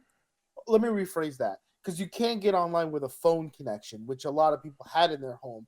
but it wasn't optimal, like fucking at all, to use that. It was the broadband or the high-speed internet. Which that came really way kinda- later, yeah. Yeah, which kind of revolutionized that. But along came online gaming, and like for one of the first online gaming was that I remember. Now I know there was some like with Ultima Online and stuff, but with the PC stuff, but I wasn't into the PC, so that's a whole nother genre of stuff that has to do with early gaming internet that I had nothing to do. I don't know anything about. But on the console side, I remember the PlayStation from my memory. I think Xbox may have came with it first, but maybe didn't use it. I didn't have an Xbox. I had a PlayStation, but I remember they sold the adapter that had both an Ethernet cord and a phone line cord on the back of it. Yeah. And those games just were made different because they were made to be entertaining, to get you to buy in to their, like, the company's incentive was to make a good game for the most part, to buy it. Whereas today, a lot of their incentive is put the game out with something in it to buy, and we'll maybe make it good if our sales are hurting. Huh. That's literally what it's like today. Jesus. So back in my day, I when wonder what would games happen were if good- we can travel back to like 1984 and just say, hey, you know what a DLC is? Man, see, the fucked up part is if I would have told them in '84, we probably would have had them in 1994. Like as soon as we got internet, they'd be like, "Oh my god, yes, pay us right now." Dude. And then Oh, now we're dealing with the concept of games. Now we're being told that even if you purchase your game on, like, if you download a game from your PlayStation Network or whatever, you still don't actually own it. I could take it from you at any time. Yep, and even if you have a hard copy, which we mentioned earlier with the Switch, you still need their services for the most part to play these games. Yeah, they could just turn it off on you. Nintendo, I'm not sure. If that's the case. Nintendo I think loves us. They would never. I think some of the games don't require online, but a lot of games today are online only, even if they are one-player games. It still requires you to have a connection to play. And I remember, like 5 years ago, they still kind of say it today a little bit, but I think the people are starting to get with the program. But I remember there was a time, what was it, man? I think it was like not the latest PlayStation, but the one before, something like that, where they had gotten rid of like the disk drive on the fucking actual PlayStation. And even before that, they were like, guys, you guys need to get with the program, that at some point you need to realize you do not fucking own these games anymore. Like, even when you buy them, you don't owe them. You don't own them, because the moment if they decide to shut down the service, it's over. And they don't owe you a fucking dime back. It's part of the agreement that you spam the A button pass that you don't fucking read, is that they can shut this bitch down at any moment, and they do not owe the consumer anything. You don't fucking own the games anymore, which is, I mean, it's kind of crazy. Like, for me, I don't know. I don't give a shit. That's crazy to me. But it's pretty crazy, though, to buy something and not own it. The concept of that is fucking crazy. And it's becoming the norm. It's getting worse than the norm, because you have things like gacha games that it's literally a genre named gacha, right? Like, to walk into that is fucking insane. But I mean, people still smoke cigarettes, so like, Yeah. the psychology behind it doesn't blow my mind. But the point is it's literally games that are created to put these walls in front of you deliberately to make you spend money to get power creep, to be able to overcome those challenges that are artificially created specifically to get you to spend money. That's what they get. And when you spend the money, it's like, okay, cool, I have it. But one of two things happen. Either the game sucks and it shuts down, which the facade behind that is that it won't shut down because it's so popular and makes a lot of money. Or two, you just decide, I'm bored with this, after you've dropped $10,000 on a game. And then just, you put that, You don't even put it. It's on your phone, but like you're not interacting with it. It's not producing any value to you. So at that point, it's pretty much you could just say that it's dead, and it's money that just goes into the abyss that does nothing for you. And people love these things. I can show you a list right now of the top 20 gacha games that make well over millions of dollars each individual game. Jesus. Back in my day. Back in my days. Boy, I bet you miss Ninja Gaiden now. Fucking play that thing for 20 hours, be done with it, and you still only spend, I don't know, how much were fucking games back in the day? I don't even know, to be honest with you. I didn't buy any. I was a kid. But they're like $30, $40, $50. You're in the right range, I think. They were saying that some of their games, when we were looking at some of the older consoles, like that, like $30, $40 a goddamn game. It's relative because inflation, if you account for it, it's about the same as it is right now. So that's, yeah. You ever played, this is kind of off topic, but you ever played Pokemon Diamond? Not specifically, I don't think so. I just got introduced to this young lady named Cynthia. Oh, yeah, okay. Jesus Christ. Yeah. I'll leave that one out there for the people, for the PTSD. Jesus, Jiminy Ghost. Okay. So let's go on to the next one then, shan't we? Shan't we?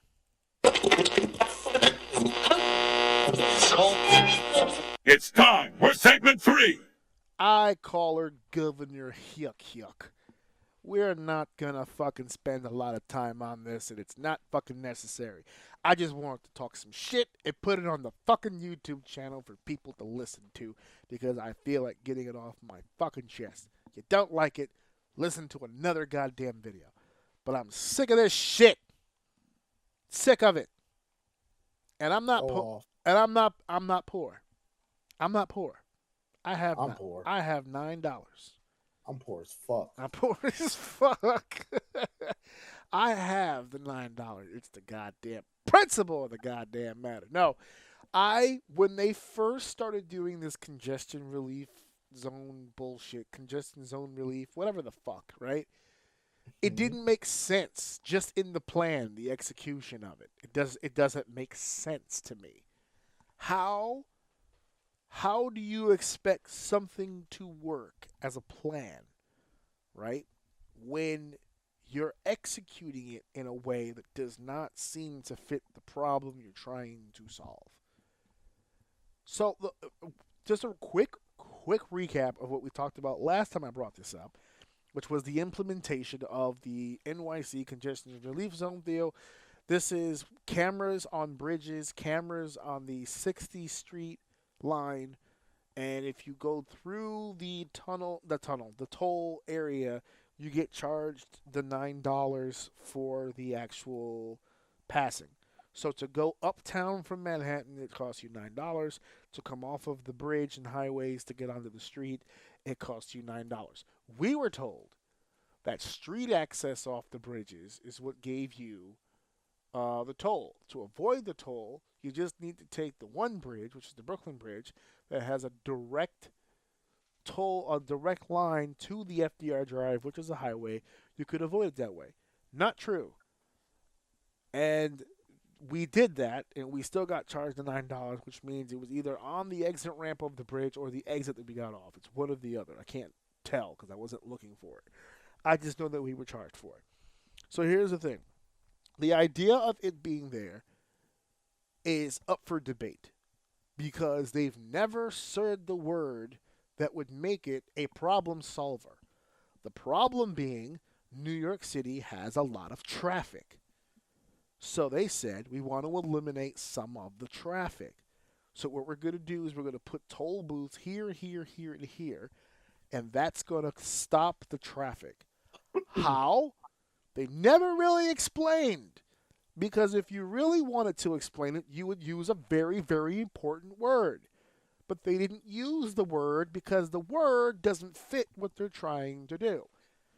The word, I feel like Pee Wee Herman's Playhouse. The word of the day is deterrent. Yay! It's supposed to be a deterrent. That's the point of the toll. It's $9 now. In about 3 years, it'll be $12. And about 3 years after that, it'll be $15. Just to fucking go uptown or downtown, however the fuck you want to go past the 60th Street line, it's going to cost you money. That's the word you're supposed to use when describing the plan. We're putting toll booths in here, or not toll, we're putting toll switches in here so that it would let people know you can come if you want, but it'll cost you money. If you don't want to pay it, then don't come. It's being used as a deterrent to motivate people to find other methods of transportation to go through the city. That's what this is supposed to be. But they don't use the word deterrent. You know why they don't use deterrent? Because they don't really want to deter you from coming into the city. They put the tolls in, and they want the same exact number, if not more.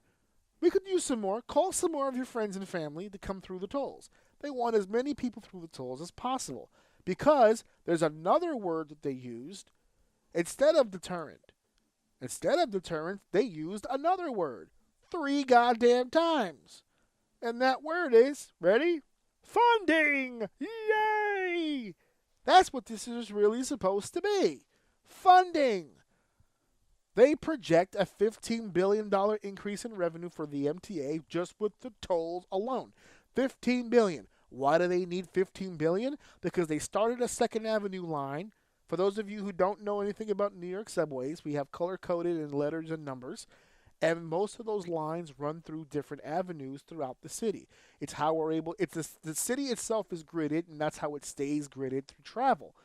If you want to go to the east side, that takes you to the Lexington Ave line, which is the green, the 456. You want to go somewhere in the middle, that's either the yellow, which is the NRQ, which comes up Broadway, or you could take a 6th Avenue line, which is orange, which is the BDF.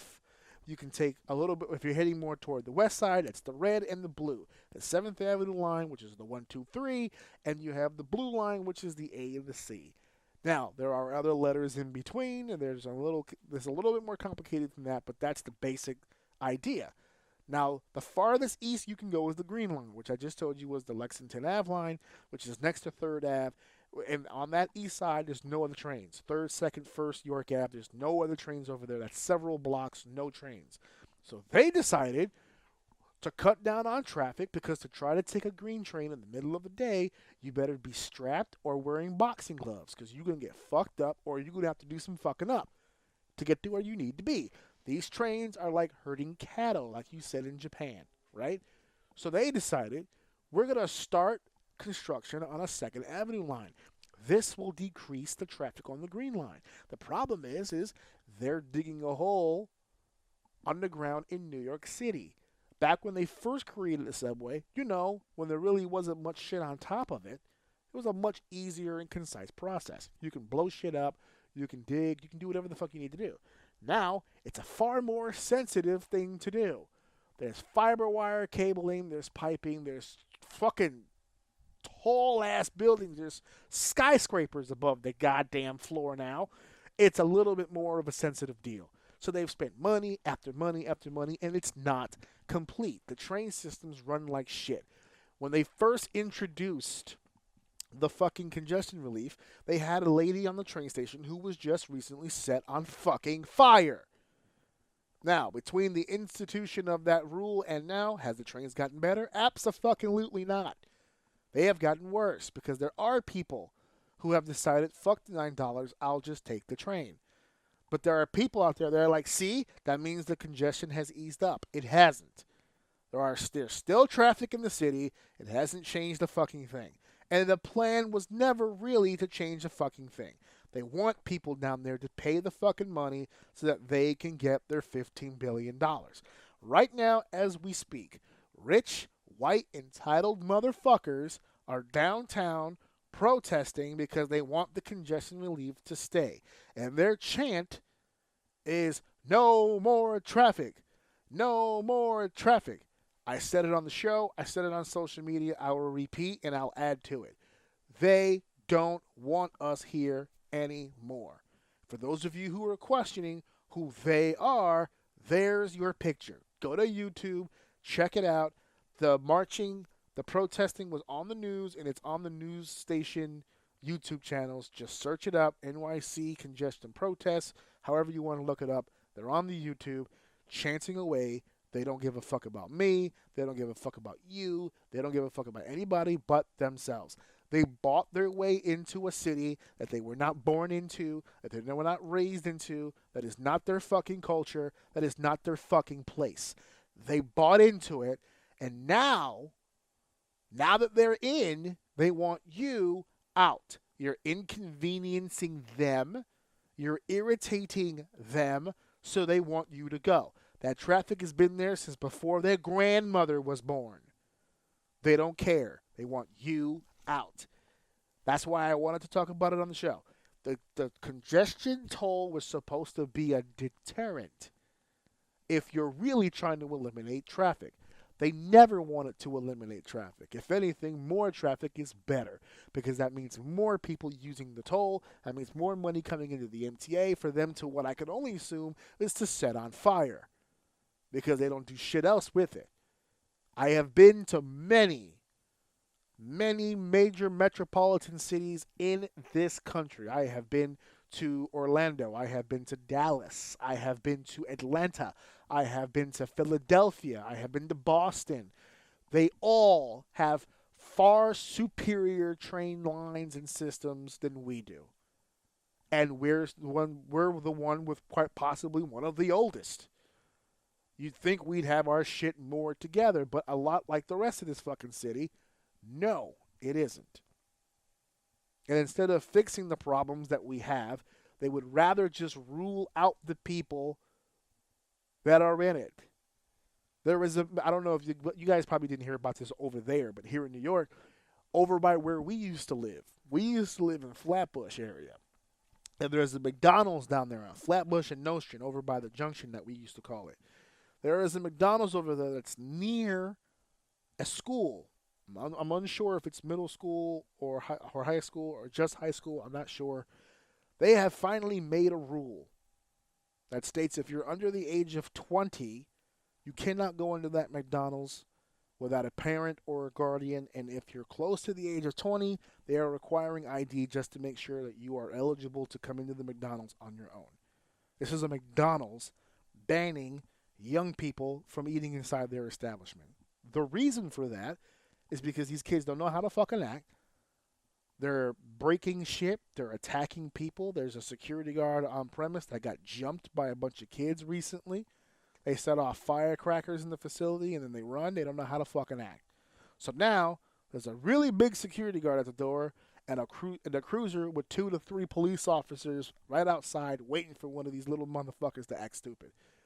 So I'm not entirely against the idea of putting in some measure of control for people who don't know how to behave, but that's a different conversation to be had. That's what we're saying here. That's the whole point of this conversation. You have to have a plan that affects the problem. McDonald's on Nostrand and Flatbush decided to enact a plan that would work for them. Does it cut into their funds? Maybe. Because I'm pretty sure not all the kids were up to bad shit and just wanted a quick meal before getting on the train to go home. But they had to do what was best for what they were trying to accomplish, which was eliminate incidences, keep people safe, and continue to run their business. That's not what the city did here. And they're the fucking city. This is a local McDonald's, and they figured it out. The city can't come up with a plan. Even if you want it to eliminate congestion, the toll is not going to eliminate congestion. It's just going to make people mad because they have to pay the toll, because they have to get down there. A lot of that shit that was down there wasn't tourism. Some people work elsewhere and live there. Some people work there and live elsewhere. They have to get there. And your public transportation does not get them to where they need to go. It didn't get them there when we didn't have it. It's definitely not doing it now that you got more people going into it. None of this shit worked. None of this shit was a good plan. Trump, which, for the record, we don't do politics here on this show. We don't do politics.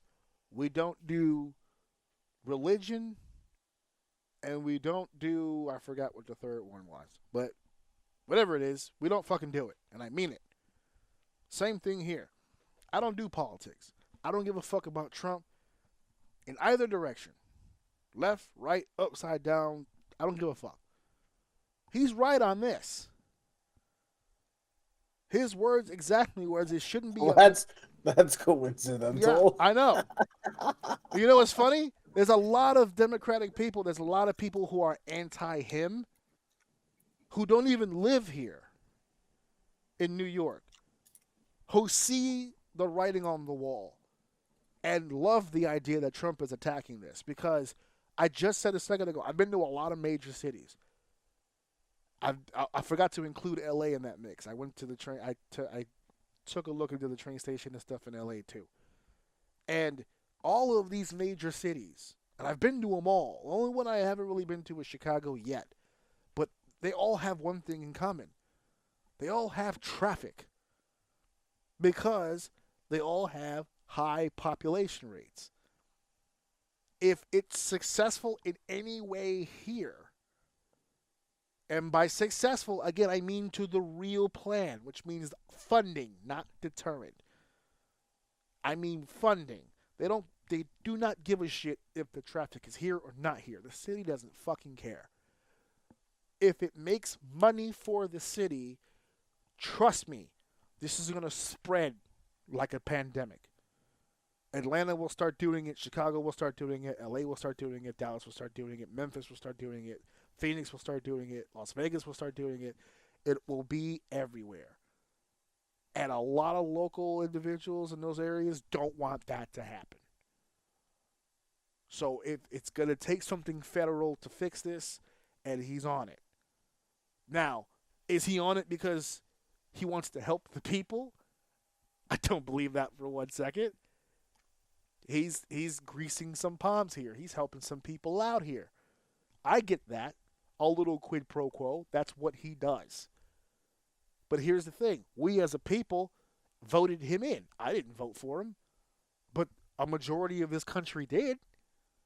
So I'm going to rely on the guy in charge in this current situation because he's 100% right. This is bullshit. It's been bullshit since the beginning.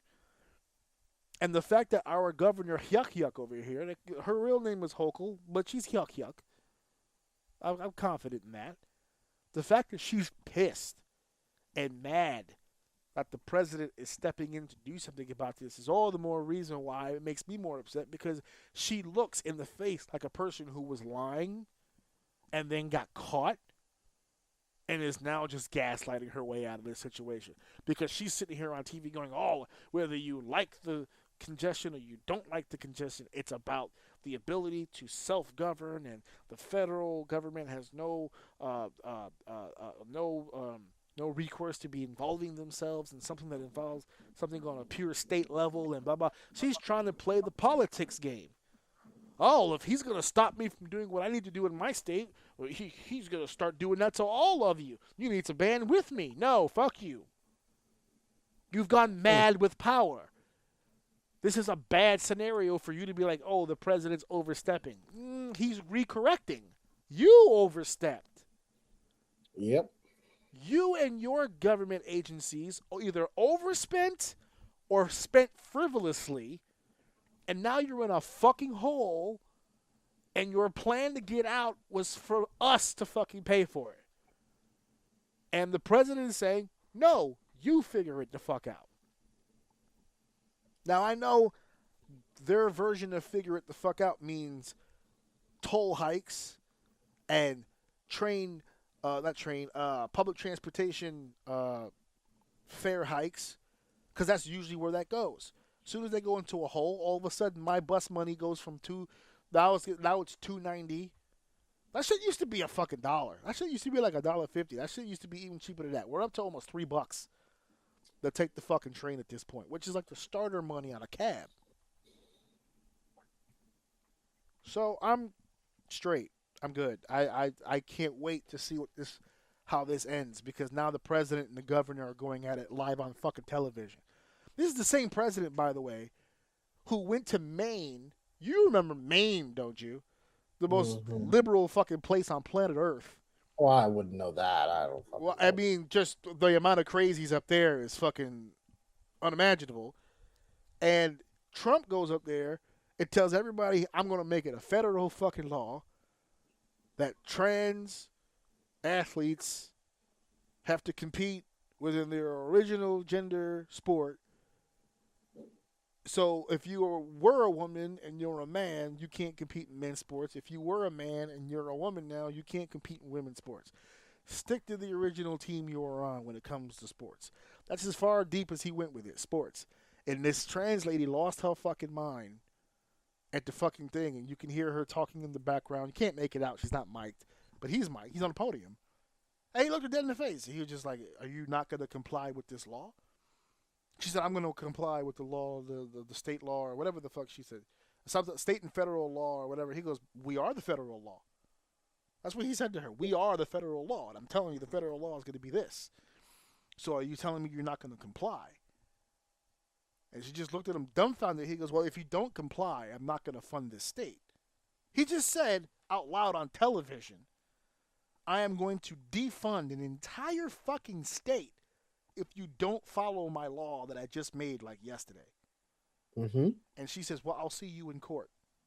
He goes, oh, okay, cool. I guess I'll see you in court. That'll be an easy one to win. You won't see me in court. Yeah, exactly. You will see somebody. Donald Trump either wins cases or he wins cases. There's no Donald Trump either does one of the two. When Donald Trump wins, he wins. When Donald Trump loses, he wins.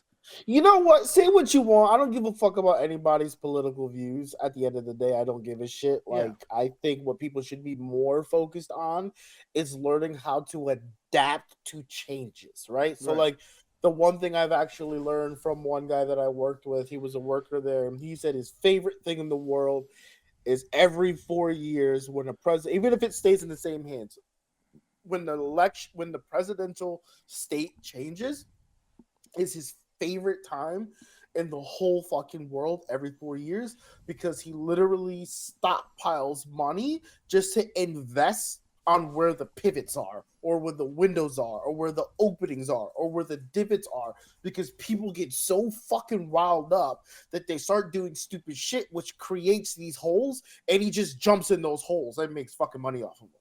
Like, he's like, dude, I don't give a shit about anybody's whatever. He's like, if there's one thing you need to understand about human beings and the world, is one or two things that are going to happen. Either they're going to figure it the fuck out, or we're all going to die. And if we all die, then at that point, the money doesn't matter.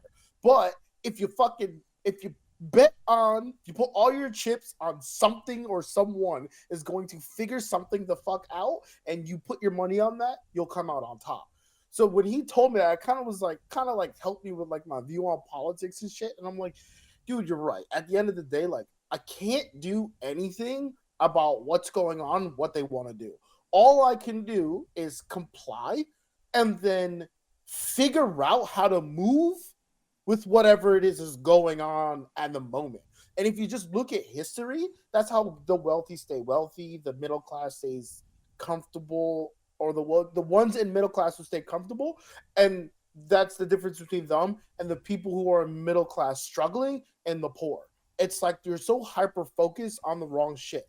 I say all this to say that, like, my favorite thing to see right now is Trump giving these fucking elitist dickheads the same shit that they give us, right? Like, hey, we're taking your PTO away next year.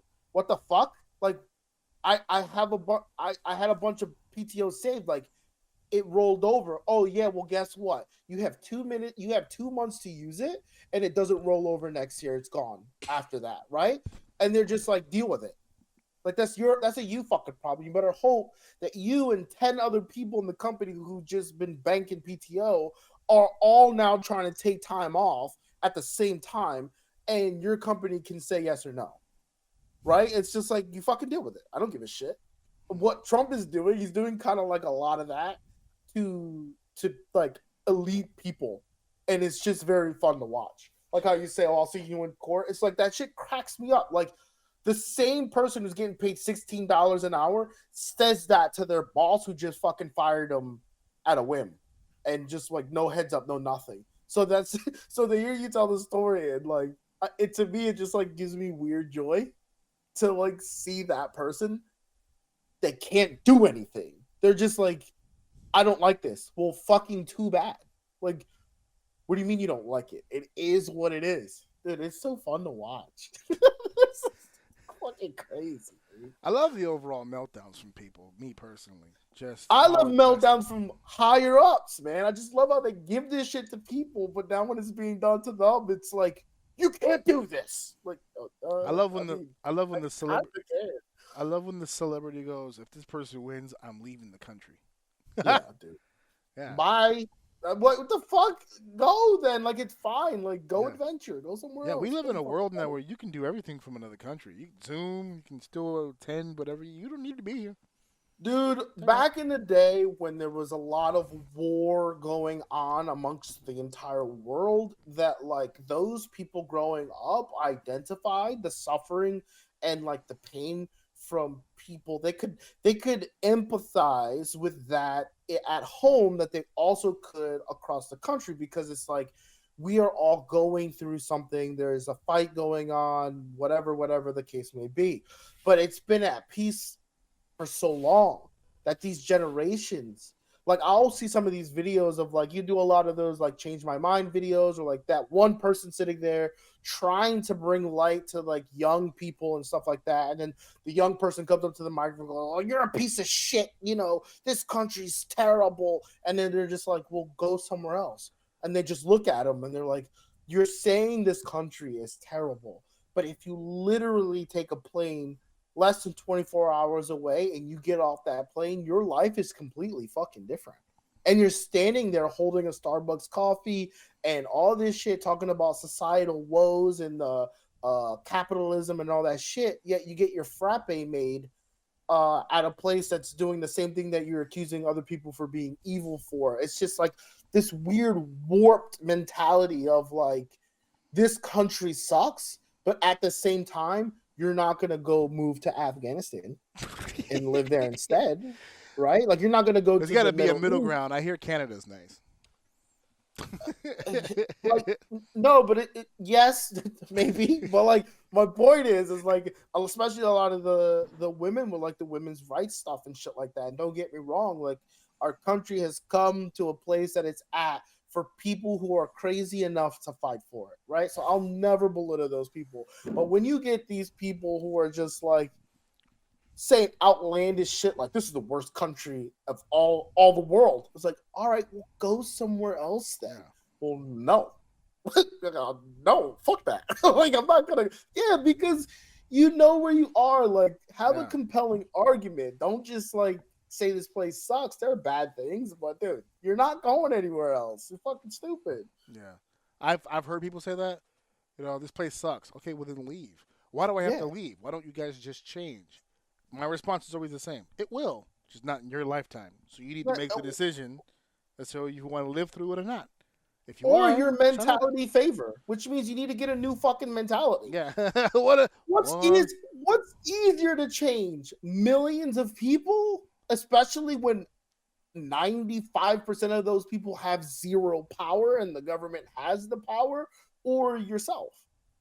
I'd rather just fucking deal with me than worry about like trying to fight those fights me personally. Now, I'm not saying that someone's got to fight them, and that's why I keep my mouth shut and I don't talk shit about nobody, because the crazy of the crazies get things fixed. But in any other country, those crazies are getting shot. So all I'm saying is, like, you know, give us a chance. You know what I mean? Like, this country's not that. We're not the worst in the world. You know what I mean? Can't be the worst. No, definitely. Right. For the record, we didn't just talk politics. We spent a few minutes shitting on it. So I don't want to hear anybody, well, you just talked. No, we didn't. We just laughed at you for the last couple of minutes. That's it.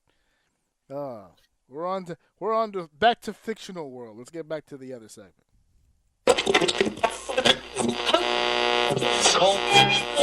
Segment 4 is finally here. Now, really quickly, this is another edition of the What If series. It's a series where we take something that was huge in its moment and talk about what if it didn't happen the way that it did and it happened another way. So this is a fan request. They brought it up that what if Stone Cold Steve Austin had never turned heel at WrestleMania 17? For those of you who were not around or fans in 2001, Stone Cold Steve Austin was the man. He was the guy. I think that can be said confidently.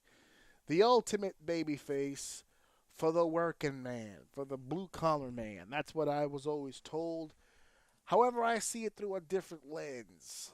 The way that I see it as a person who's in the industry, he was the ultimate anti-hero. He was neither good nor bad. He was just a man. Ups and downs, peaks and valleys even. He was a man about his business and about his purpose, which was becoming WWF champion. The first time Stone Cold Steve Austin and The Rock had met, the great Philadelphia city of brotherly love, Stone Cold Steve Austin, the night that he didn't get his vest made in time and walked out in a bland-ass t-shirt to face The Rock. And he beats The Rock. He's the ultimate good guy here. He beats The Rock. And then time passes. We get an injury. Austin's out for a minute. But he'd been running hot. He'd been the top baby face for many, many years. But, well, not many, many years. Let's be realistic. He was the top baby face from about 97 to about 01 or 02. So it's about a 4 or 5 year run.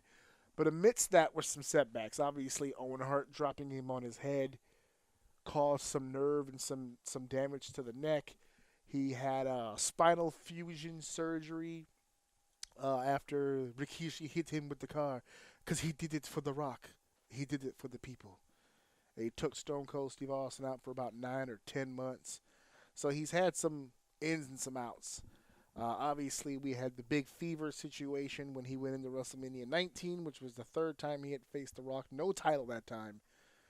So he'd been running pretty good and pretty strong for a long time. At WrestleMania 17, it was in the Houston Astrodome, top to bottom. What are we looking at for this year? WrestleMania 41. There's been 40. This will be the 41st WrestleMania. For my money, I've seen them all multiple times. For my money, WrestleMania 17 is the greatest WrestleMania of all time. And they were on the top of that card. It's The Rock, it's Stone Cold Steve Austin. It's the two biggest icons in the sport clashing for the ultimate prize in one of the biggest and most prestigious stadiums in the world. This was the perfect setting for something huge to happen. And everyone assumed that Stone Cold Steve Austin would go in Houston, Texas, and he'd beat The Rock for the title. As big a star as Rock was at the time, I don't think a single individual literally thought Steve Austin would lose that match. Too much was on the line. Too much was at stake. What we didn't count on was how he would win said match. He hit The Rock with everything he could. He hit him with everything but the goddamn kitchen sink. We're talking stunners. We're talking $1 Million Dreams. He pulled everything, all the stops. He could not beat The Rock. And all of a sudden, moseying down the ringside, a freshly beaten up Vince McMahon. He lost the street fight to Shane McMahon earlier in the evening, but he came down in the main event. Seemingly to the confusion of many people watching, who is he there to support? The Rock? Surely not. They've been beefing up until this point. Stone Cold Steve Austin? Of course not. That's the ultimate program and feud in the history of the company. Why the fuck is he out there? And then there it is. Big move to The Rock. He goes down, kicks out. Stone Cold starts yelling at Vince McMahon. Vince McMahon goes to the side, pulls up a chair, throws it into the ring. Stone Cold proceeds to wear that ass out. And he pins The Rock to become WWF champion with the assist from Vince McMahon. Vince McMahon then comes into the ring. There's a beer celebration and a handshake. Stone Cold Steve Austin has sold his soul to the devil to win the WWF Championship in Houston, Texas. It's the heel turn that both confused and pissed off many. Now, there's two sides to the story. There are some who say that Stone Cold Steve Austin turned heel because he felt the character was getting stale. He was losing steam. He wasn't as over as he once was, especially coming off of those injuries. He wanted to try something different. He wanted to freshen up the character, so he decided to turn heel. There are those in the company that felt this was a tremendous mistake, including one Jim Ross. I sent you the audio leading up to this where he laid down his thoughts and opinions, gave a great analogy. It was like trying to hire John Wayne to play a Nazi in the movie. It just doesn't work. He's too over as a fucking babyface to make him heel. If you go to YouTube and you type in Stone Cold after WrestleMania 17, you'll see a promo that Stone Cold Steve Austin cut with Vince McMahon the night after WrestleMania. They refused to cheer this man. Very few boos. A few occasions where he got a little loud with them, so they booed. But for the most part, they did not want to boo him. They did everything they could to get heat on this guy. They had him beat up Jim Ross in Oklahoma City. They had him wear Lita's ass out with a steel chair. They did everything in the book, every traditional heel thing you can think of. Steve got more annoying with the promos. He became a whiny little bitch, which is the complete opposite of Stone Cold. My name is Stone Cold Steve Austin, and I do not deserve this. He turned into a straight bitch as his character. He would walk off on people. He would run off scared. He was a completely different character. And the crowd, it's questionable. Me personally, I actually enjoyed the heel run. I understand why people didn't want to see it. But I personally, his Alliance era, when he had the other theme song, that shit was hot. I still play that shit to this day just for shits and giggles. I love the heel run, but I could see it from both sides. I understand. So the fan was asking the question. Our fan, a member of the Squad of O, says, what would have happened if Stone Cold Steve Austin had never turned heel at WrestleMania 17? I have my thoughts. I have an idea. I want to run them by you, Dave. Where do you agree or disagree with what I'm about to say? And it's going to be very short. And I just provide you with evidence. Okay? How many baby faces have we seen? There's a few exceptions. Ricky Steamboat, Rey Mysterio. There's a few exceptions to the rule. But the rule of thumb generally being that if you're a baby face for a pretty long amount of time, eventually these people will turn on you. These people will start to boo. They'll go online. Oh my God, he's so boring now. Oh my God, he does the same thing all the time. He does up the middle finger. Ooh, what a badass. He claps his two beers together. He basically wears most of his beer. He doesn't even drink beer like that. He's coming out here in that stupid ATV again, like at the Tonka truck. We get it. You're a grown baby. That's what in my opinion, that's what would have happened. I still feel like to this day he made the right decision turning heel. We've seen since their reluctance to do it, because the guy who followed Steve Austin was John Cena, and they never turned him. But you got to admit, they had opportunities to, because John was not universally loved. He was loved in the beginning of his career. He was one of the most over baby faces for a minute. Then they turned on him, and then it became mixed reactions. Now, because, how can I miss you if you won't go away? He's at the Royal Rumble, and he got a tremendous pop. So it all came full circle, but they did 5 moves of doom. He just comes out there with the same fucking look and the same fucking moves and the same fucking promos. He doesn't do anything crazy. His move set is basic. He doesn't really. The charisma's just not there anymore. Do you agree with me or disagree that you feel like the audience would have eventually turned on Stone Cold Steve Austin, or you're free to disagree if you don't think so? I think with The Rock as heel, probably not. So the problem to me, the problem with the baby face, and from my memory of history, so if I'm off, please correct me. But usually, when the baby face gets their fucking hand on it, it becomes this unbeatable run. It's like it's like the way to protect the baby face is by allowing them to consistently win. But there was a time in that era, that Attitude Era, slightly before the Attitude Era, where the face, when they have the belt, like, they can lose, and that's a part of the buying back into the face, right? Having him face adversity, real adversity, like him not being able to overcome it and coming up short and having to work his way back into, working hard to earn it, whatever the case may be. And I feel like a lot of the runs that they had and the formula that they had, and I think this is why Roman was so good, because he kind of like changed it, where it's like he kind of changed it, but he kind of didn't.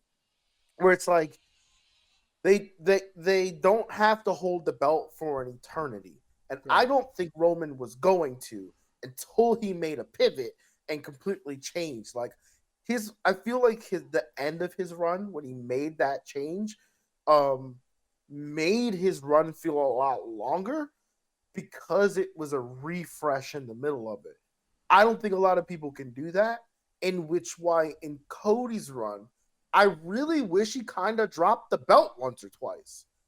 Like, I don't like the handshaking, I don't want it any other way, this is a good competition. Like, dude, shut the fuck up. Like, you're holding on to a belt, you're trying to high five everybody, and it's not appealing to me what he's been kind of doing with the belt. But they've also, throughout have been teasing like these weird moments, like if he was gonna do it, it would be now. Like when Roman came back, I was like, oh, this is a way to just literally flip this on the fucking head. Where Roman clearly came back as a face. Yeah. And Cody has this weird chip on his shoulder for no fucking reason, because he did what he was supposed to, right? He lived up to the greatness. But then we can spin into this weird rock thing that they're doing now, where he wants his fucking soul. It's like, at this point, I think don't get ahead of it. We're gonna get there. yeah. But what I'm saying is, I think that if they would have made that pivot, this is part of the what if thing, right? Like, if they would have made that pivot with Cody, and you're just like, why is he doing this? You know what I mean? It's weird. Now we're looking at him different, and he's doing the heel run, and he's chasing after Roman. Roman's unbothered. He can kind of continue to do what he was doing. Like, I'm not worried about you right now. I'll get back to you, and that like pisses him off more. Like, why are you so hell-bent on that? And then Rock is now back doing his thing, and Cody goes to him with the offer of, I want fucking Roman's head. I'll give you anything you want if you can give me, you know what I mean? Like, I feel like that would have been more compelling and more diving deeper into Cody, rather than him walking around shaking hands, telling someone that he's good, and then that turned into I'm not good, and then that turned into a fucking 3-month feud, and which ended in a dope match. But like, I didn't give a fuck about the story, aside from what like Kevin was kind of doing. I didn't care about the champion. And I think a lot of these faces run into these things where they're trying to maintain the face good guy, but like, they're not ripping the belt from them, or giving them adversity, or having something that's really kind of making you re-buy into the face. It's just like, oh, he's the good guy, he has the championship. And I'm sorry, people are very easily going to get fucking sick of that, because that shit just gets boring. Yeah. Stone Cold Steve Austin, like I said before, as over as anybody has ever been in the history of this business, I don't think that saves him from the criticism that would have come over time. Especially right. If anything, he probably saw it happening. Yeah. It was like, we got to do probably something. Already felt it. He's like, I'm too over. Yeah. Like, how many people say that? It has right? to come down. Like, bro, I'm too over. Like, what goes up Must come down. Yeah. And what if I just give it another bump while it's in the air? And that's by fucking mixing it up, doing something weird, right? Because what was his comeback from that? He went face again, didn't he? Yeah. How did that go? What was the spike in that? What was the response in that? So he was a heel all the way up until the Alliance and the WWF finally had their blow off match, which is a Survivor Series. It was the Alliance, WCW and ECW against WWE, with team captain Stone Cold Steve Austin and The Rock. Rock pins Stone Cold. WWF wins the Ultimate Battle, and then the next night on Raw, Vince decided he was going to strip Steve Austin of the WWF title because, according to him, all those Alliance guys are out the door. They lost, right? So in his head, he doesn't even have Steve Austin on the roster anymore. And he goes to the ring to award Kurt Angle the title because Kurt Angle turned on the Team WWF at Invasion but turned back at Survivor Series. Turns out he was a double agent working for Vince all along. So for his sacrifice, Vince was going to award him the championship. But then, out of nowhere, debuting Ric Flair on WWF television, he comes down to the ring, he interrupts, and he says that last night I bet on a winner last night. Because what happened at Survivor Series is that right before they lost, just to be safe, they sold their stock in WWE to a private consortium. And the consortium, was Ric Flair. And now we're 50-50 owners. We're partners in WWE. And Vince and Kurt had a whole deal. And when they were talking it over off mic, the glass broke. Here comes Steve Austin. He beats the shit out of Kurt Angle. He puts the stunner on Vince. He eyeballs Rick. Rick eyeballs him. Rick's holding the championship belt.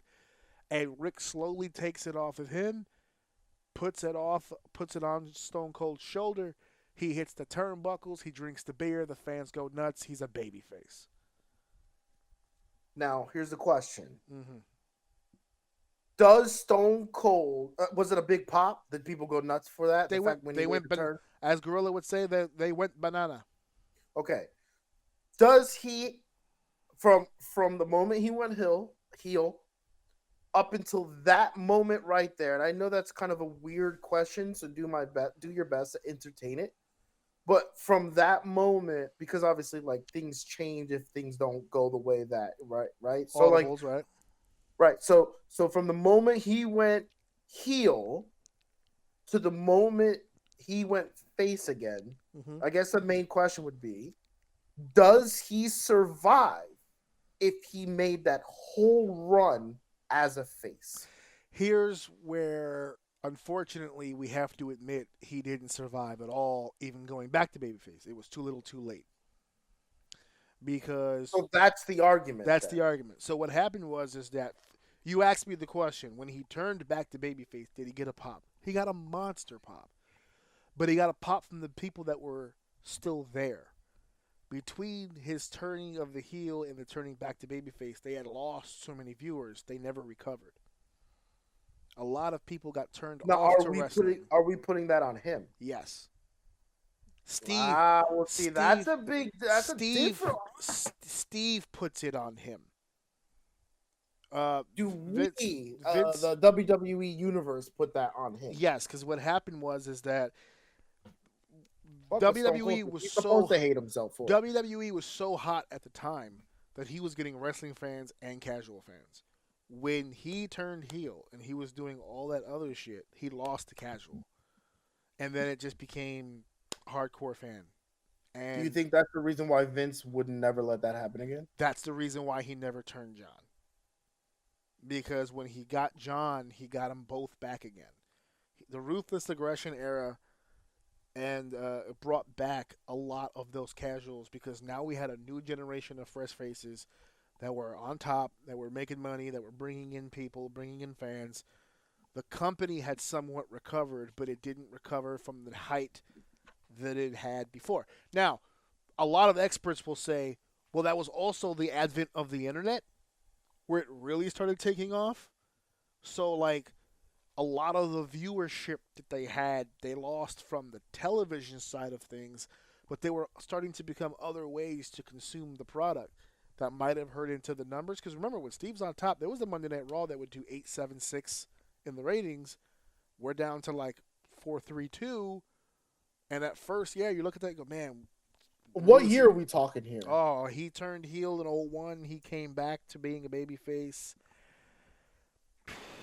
02, so maybe like a full year as a heel, but the damage was done.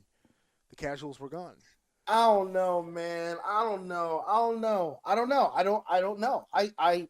I think this is one of those fallacies where it's like because of X, Y, but in reality, it's more of like you're too close to it to see it. There's no fucking. Don't get me wrong. I'm sure there were people who were upset, but there had to have been something else going on that year that affected those numbers as severely as that. I strongly disagree that Stone Cold going heel deterred so many people from watching, because that's not really my idea on how like wrestling like really works, right? Like, you may lose a fan or two, but nothing substantial enough to like really damage. I don't believe it. Not with The Rock around. The Rock wasn't around. Remember when that he went heel? No, after WrestleMania, when Steve Austin turned heel, Rock left to go film The Mummy Returns. So then, how come the loss wasn't because of The Rock? The loss of viewership? Yes. Because when he came back, the numbers didn't change. They never came back. The start of the decline was the heel turn, and then it never recovered.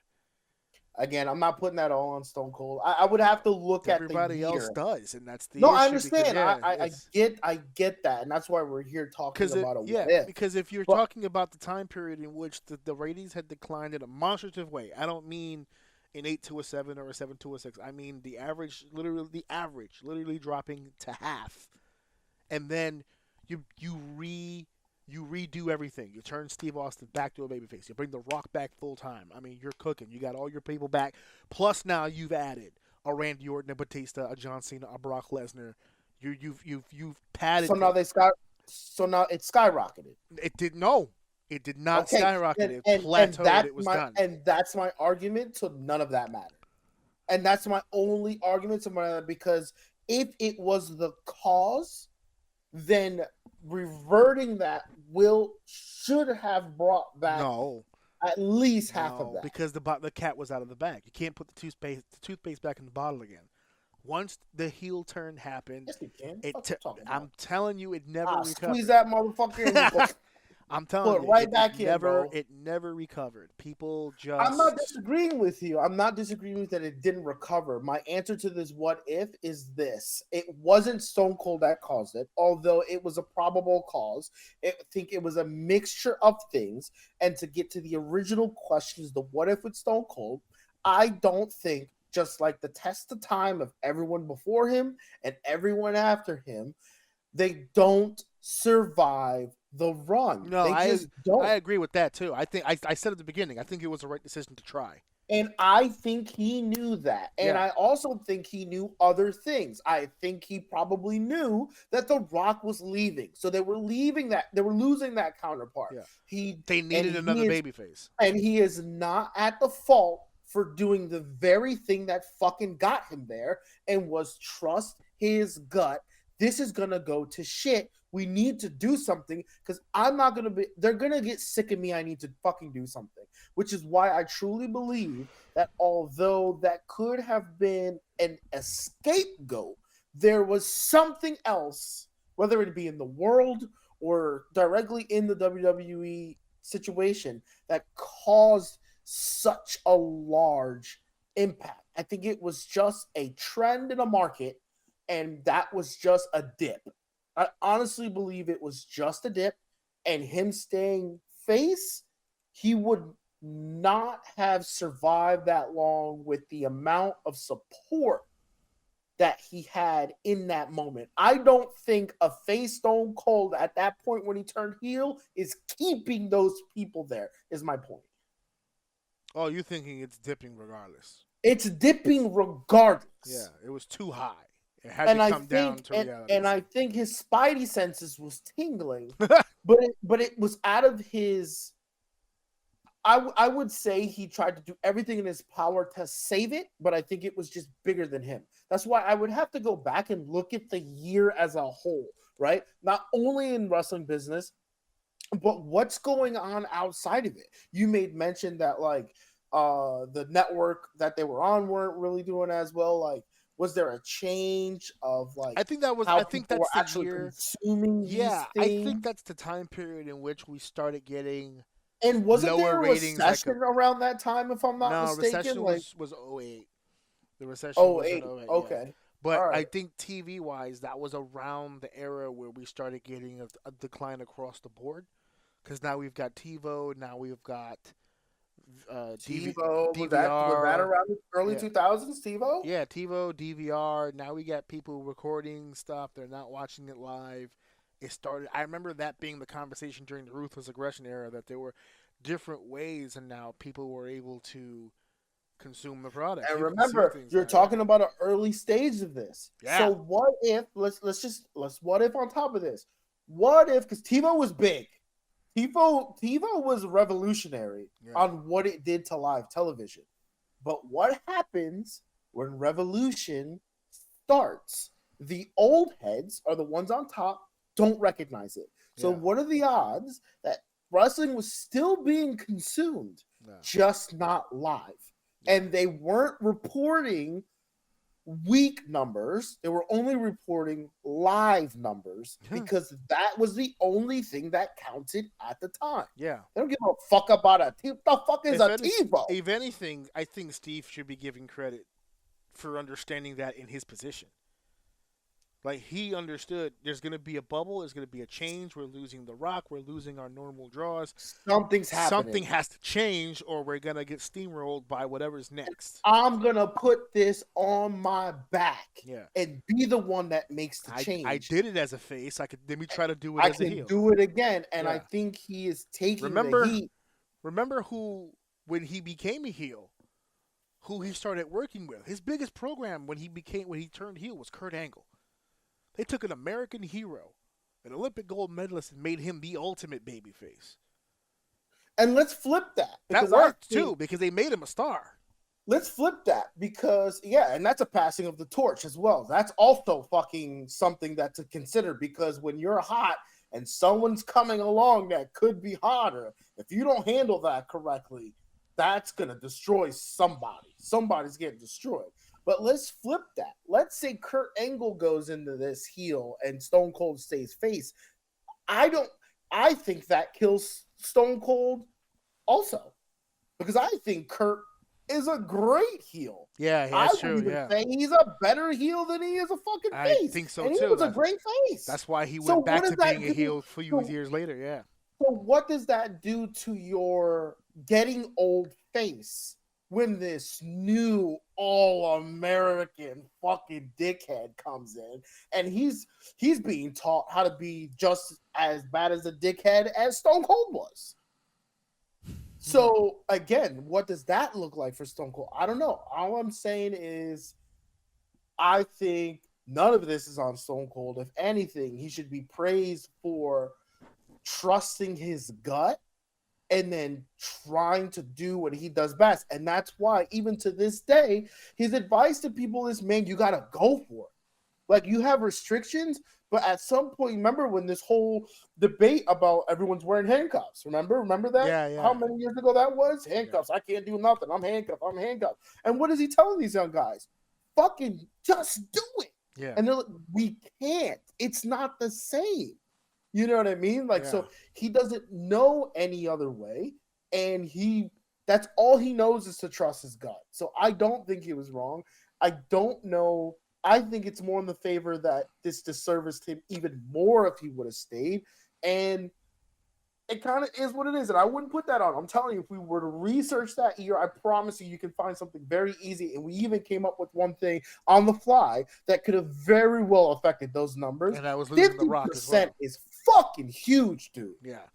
I'm not putting that on one person. If you're going to tell me that the show at the very least had 2 major draws and you already lost one, then yeah. Because they had, remember what happened in 2000. They lost Stone Cold Steve Austin, who was their main guy, and nothing shifted. They had The Rock, they had Triple H, they had The Undertaker, they had pieces to move up in its place. When Steve decided to make the turn in 01, and that led to, shortly after that, The Rock disappears. The Undertaker's American Badass character had kind of run its course. Triple H, while coming off of a feud with The Undertaker after WrestleMania, kind of floated as well, and then he tore his quad. Remember, he tore his quad in 01. Triple H. Quads. Yeah. Well, no, he only tore the one quad that time. That was Vince who tore quads. Triple H in 01, that was where Triple H tore his quad in the match with Jericho and Benoit. So they lost Triple H and they lost The Rock in 01. Those were the 2 people that carried the company in 2000 when they lost Steve. Steve comes back, and now the 2 people that helped are gone. So now they've got Kurt Angle that they really still have to build, despite the fact that he's coming off of a championship run. Hindsight, he's greatness, but in the moment, he was the new guy. Yeah, he was still the new guy. He had a championship run, but he was the new guy. And if you listen to his story, he's the first one to tell you that he was kind of built by the people around him. He came in with a skill, but as far as being a superstar, they literally had to give him the blueprint, and he took off with it. Yeah, absolutely. He said it himself. I just had to listen and learn from the best. Yes, that's it. He did not know how to do the superstar shit. Yeah, how to wrestle a main event match on fucking pay-per-view with the top guys. Yep. And that was Steve Austin that gave him that lesson. Yep. So I agree with you. You explained it very well. Yes, I agree with you. That bubble was going to burst. There's no way it would have stayed. But man, oh man, he deserves he deserves credit. He saw the writing on the wall.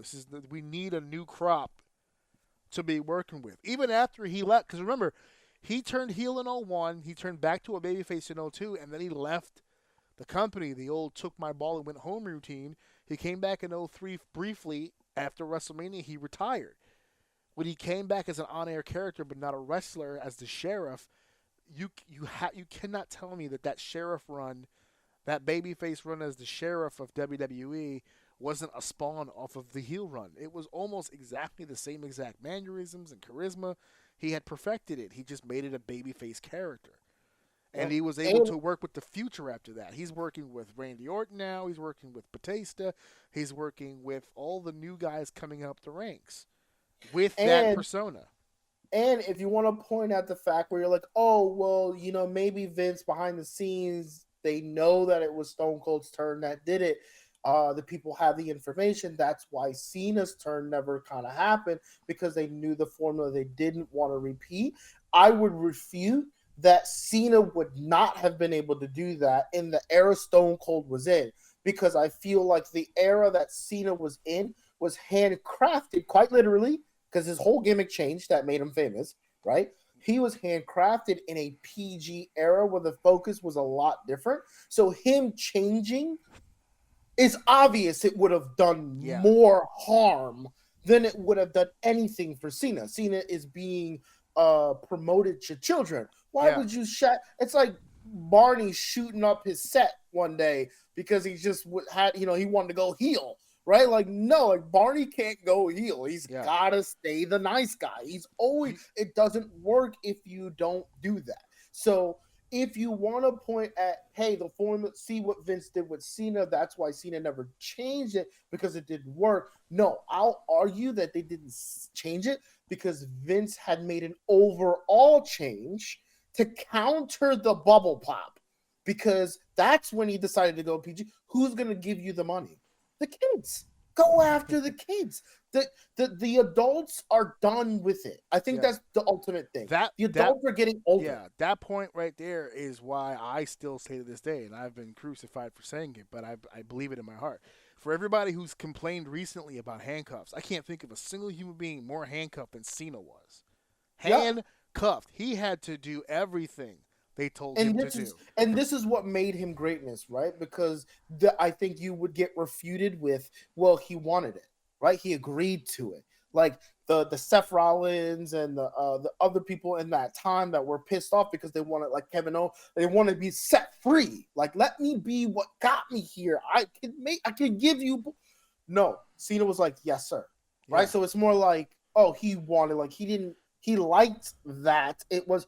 No, I would argue that if given Cena the choice to keep the gimmick he created that was blowing the fuck up, he would have done it if it was best for business. Yeah. But him wanting to be the top guy, which is now you know what your goal is, you have to make the sacrifice. The sacrifice is, this is the direction the company is going. Are you willing to do it? Yes. So he did it.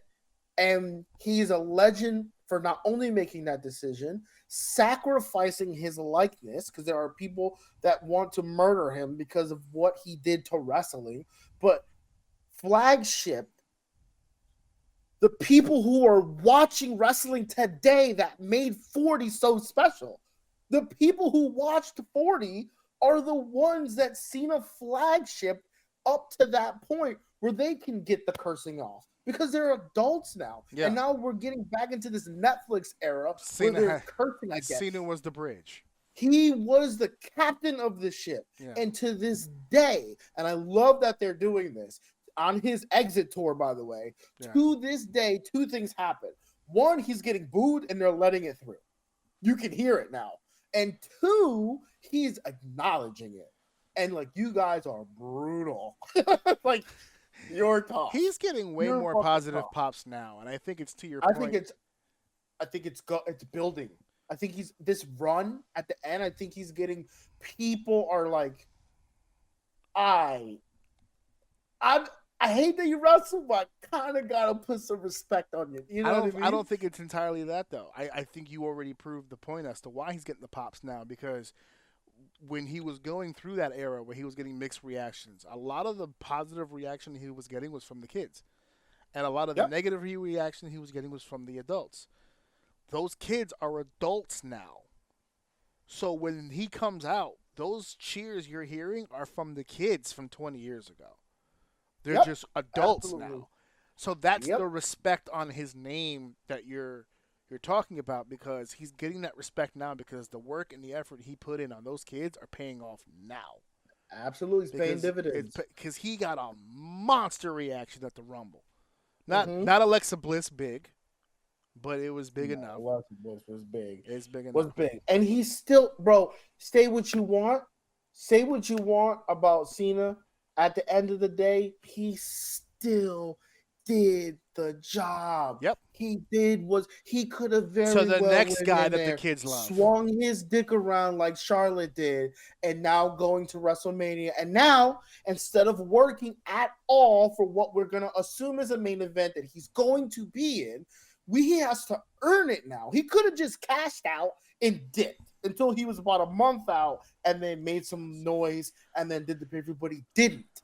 So like, he's still doing the job, dude. If you're not recognizing his fucking greatness right now and what he's done sacrifice wise, whether he wanted to or not, for what was best, bro, you're blind to it, man. You're just blind to it. Seriously, like, he's just got all my respect, dude.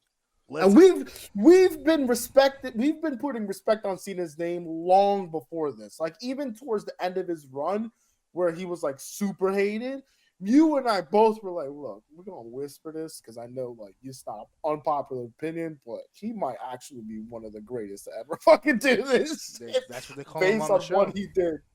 Based on what he did for the company. So it's paying out now. Well, let's get to the last segment. It is now time for our main event. It is time for our main event here. Go ahead.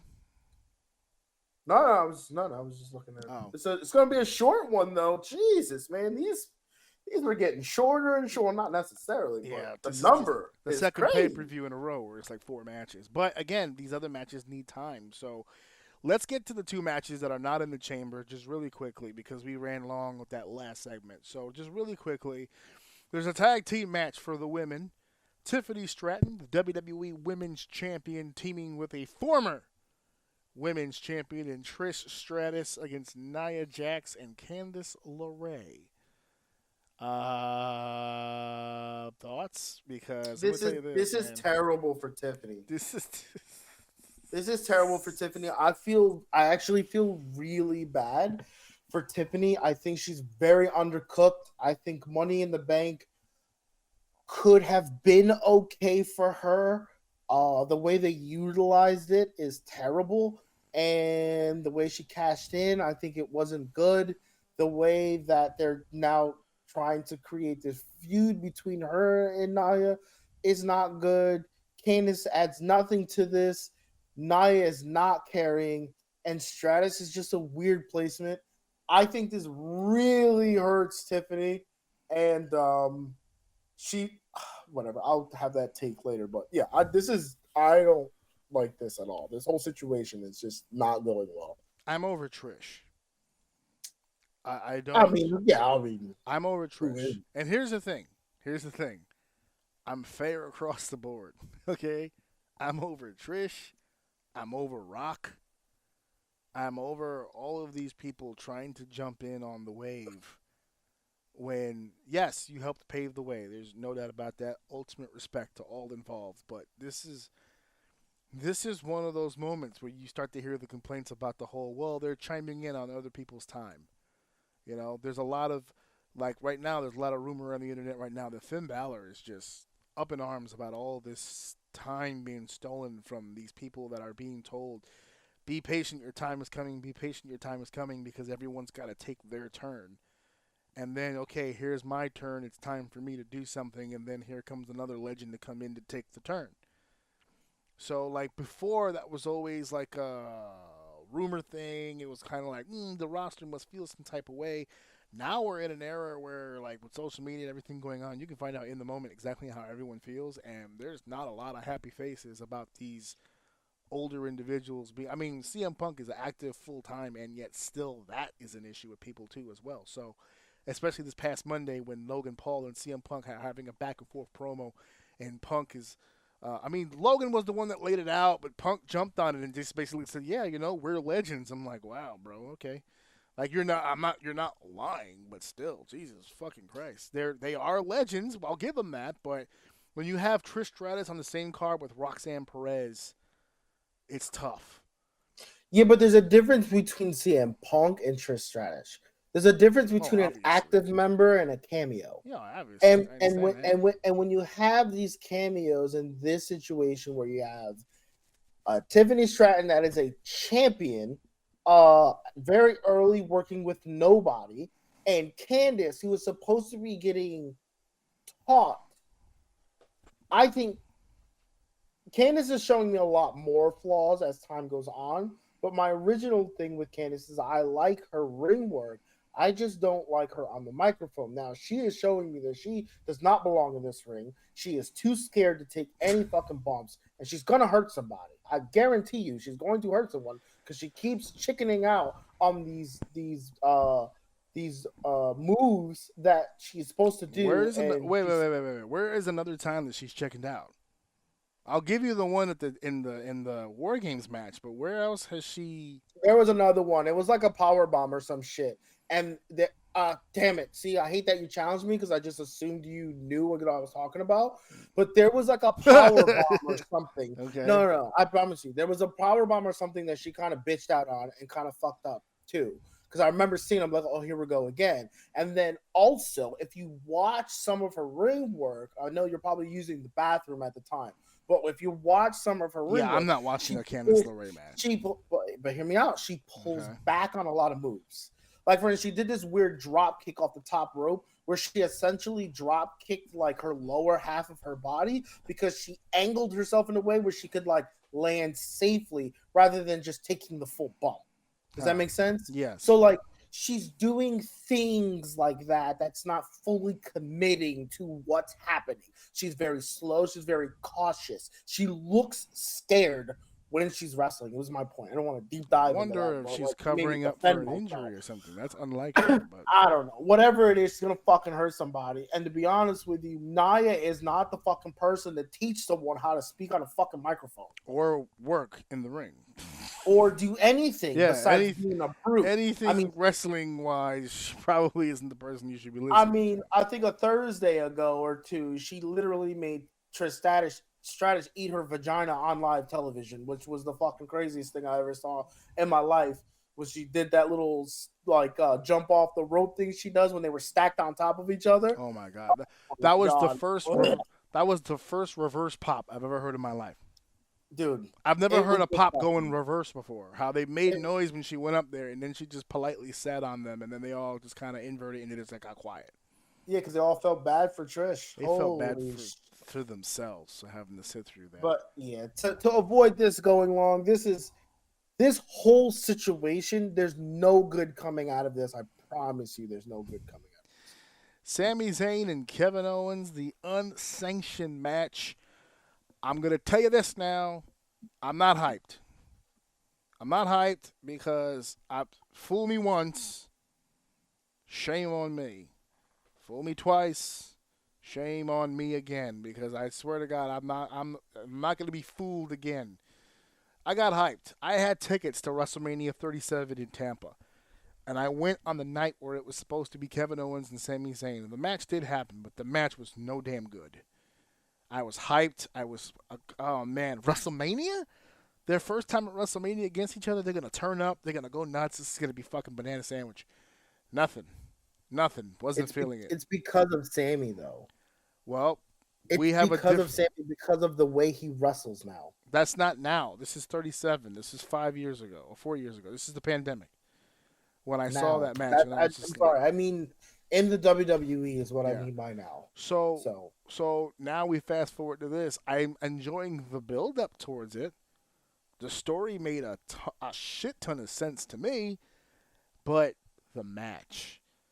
Now, this match is unsanctioned. Anything goes, no holds barred, Katie bar the door.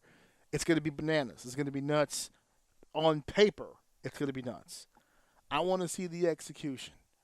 I got hyped last time. I was disappointed. So this time around, I'm apprehensive. Let me see it. Because I've seen them do amazing shit. Mm-hmm. But I've also seen them do not so amazing shit. And they're older from the last time they did the amazing shit. So, I don't know. The only thing that gives me hope is that Kevin just killed it in a ladder match like a few weeks ago. Mm-hmm. With Cody. So, I have some hope here, but I don't know. I'm not all that hyped. And you're not a Kevin guy or a Sammy guy, so this has to be... For what it's worth, Kevin's been working his fucking ass off. Yes, absolutely. Kevin's been Hey, listen, man. If Roman Reigns has taught you anything, I'm open to being swayed. Okay? If you work, I'll become a fan. I knew he was over when he got you. Kevin has been working his ass off. Now, me personally, I'm not the biggest fan of the people he has been working with since he's been working his ass off, but that's all more credit to what he's been doing if it's standing out for me. He's doing his thing. I still think he's a little goofy. I still think his acting is a little whack. Yes. He tries to act instead of being the tough, which I'll give him credit for. He tries to act rather than kind of always being the tough guy. He does it in a very cinematic way. I just think he's a shitty actor, like when he tries to act sad or it's just weird. But anyway, he has been working. So I will give this match, I'll go into this match with an open mind. Okay. That Kevin can make it good. But I'll just make comments to what I just said. Sammy's style will hinder Kevin. So we'll see what happens. Yeah. Okay. Yeah. Apprehensive. Yeah. The Elimination Chamber match for the Women's World Championship. Winner takes on Rhea Bloody Ripley at WrestleMania. The new WWE Women's Tag Team Champion Liv Morgan, Bianca Belair, Alexa Bliss, Bayley, Naomi, Roxanne Perez. And may I say that we're recording today on Tuesday. Raw last night. Did you see Raw last night first before I say I did Raw? not. You did not. Okay. But it's fine. I'm going to watch it. I had to eat a bowl of crow yesterday. Humble pie, as they said. So, when I turned it, the only reason I turned it on yesterday, because I've been forgetting, is my wife goes, it's Monday, you want to put it on Netflix? I said, sure, I put it on. So I put it on, and the first thing that they tell me is the main event is it's Liv Morgan, Raquel Rodriguez against Bianca and Naomi for the women's tag team title. That's the main event. I was like, oh, sweet Jesus, hell no. So I watched what I could get through. I'm getting tired. And I go to the restroom. The restroom in my bedroom is directly across from my TV, so I can still see the TV from my restroom. Okay? So I'm in my bathroom. I'm dropping a Shotzi. And I'm watching the television as Raw proceeds. And, God, it hurts me to say this out loud. They had a fucking banger last night. A fucking banger. That tag match was fucking phenomenal. And it was for the tag team titles. All 4 ladies got their shit off. All 4 ladies did this shit. And I'm saying all 4. And I know that I'm a noted Liv Morgan hater. But even I would have to say that all 4 did this shit last night. However, Naomi and Bianca lost the tag titles last night to Liv and to Raquel. And in doing so, I think they just gave us a spoiler. Because I think they gave us. Don't say this. I think they gave us a spoiler. I said it last week. They've been talking about this dream match for years, and they always found a reason not to do it. With Jade out of the picture, and with Rhea without a dance partner, it's highly possible that Bianca Belair could be walking out of this pay-per-view the number 1 goddamn contender. Don't do it to me, dude. And if that's the matchup for WrestleMania, if Bianca Belair is going to take on Rhea fucking Ripley for the title, that's night 1's main event. I don't give a fuck what's on that card. That's the main event. Oh my God. Jay and Gunther can open the fucking show for all I fucking care. That match is last. There's no doubt in my mind. Cody can have night 2. Night 1 goes to the ladies. There's no doubt about it.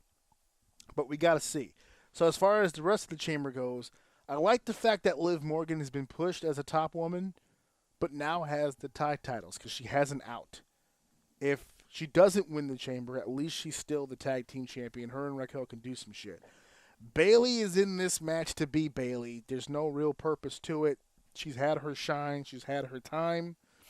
And I don't think this is going to be... I think she might be either first or second eliminated, to be honest with you. She's a body in the ring.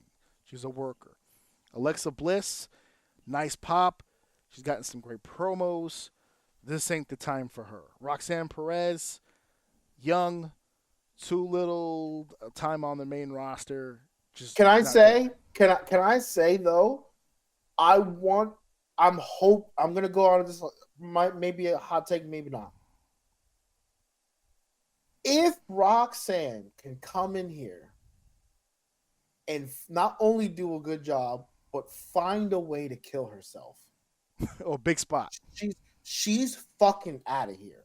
I'm telling you. They love this girl. She got a straight vignette for no fucking reason at all. I think it was like a Raw ago. Yeah. Like, just a straight promo. Not even I don't want to say promo. It was just a this package. Is me. It was a package on her, yeah. Package. Dude, if she comes... This is what I'm looking for the most. If Bianca wins, I'll be over the moon. But the thing I'm most interested in is if Roxanne can come into... I think she should start. I think it should be Roxanne and Liv that starts this. Uh-huh. If it's anyone and Roxanne, I'm okay with that. I think Roxanne should damn near go bell to bell. That's what I was gonna pitch. I want Roxanne starting, and I want Bianca to pin her last. Let's keep this going, where this girl's coming out of nowhere, and she is going toe to toe at the top and keep falling short, but she's still there. What she did at the Rumble, amazing. They've been pushing that. This is an opportunity for her to come in here, show her fucking ass, and be pinned to lose, like to be the last person. She should go bell to bell. If they can do that with her, or even if that doesn't happen, as long as she has a huge spot, right, she's fucking out of here, dude. She is out of here. They are gonna send her to the fucking moon, and I think and so far, I think it's working. So we'll see. She's the one I got my eye on. But if Bianca pulls this off, we're buying merch. We're buying merch. We're buying merch. We're getting that Bianca Belair shirt for SummerSlam. It hurts my heart because I don't think it'll happen. I don't know if I want Roxanne and Rhea this early. I need Bianca. No. I mean, if Bianca wins, she's not going over at Mania. I don't think that. I don't know. Dude. I don't know. Hot take. You know how they do parlays? Yeah. This is my parlay. If Bianca wins this, runs a sick road to WrestleMania, and actually comes out on top, all is forgiven. Okay. All is forgiven. We will listen. Water under the bridge. We'll sweep it under the rug. There it is. No, that never happened. Oh. It never happened. Triple H, you're hearing it here. You've got a chance. You've got a chance. Dude, listen, man. To rehabilitate right now. This is it. I told you it could never happen, but we find ourselves in some crazy times. We find ourselves in a situation where this very well could be a thing. They do. And that's coming from someone who loves Rhea. But yeah, but between the two, if I have to choose. Oh my God. I'm smiling ear to ear. It's not even. You just gave me such a reason to really pay attention to this Elimination Chamber match. I really want to see this shit happen. Bayley comes out 3 and immediately gets pinned. Don't waste everybody's time. And then everybody else does what they need to do.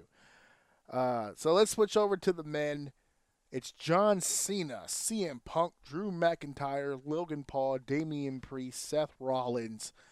The winner takes on Cody Rhodes at WrestleMania. And I got to tell you, despite all these names, you would think it's either Cena or Punk. You would think. And something tells me it's going to be John. Something tells me it's going to be John. I don't think it's either, though. Really? Who's the outliner here? I think John does the job again.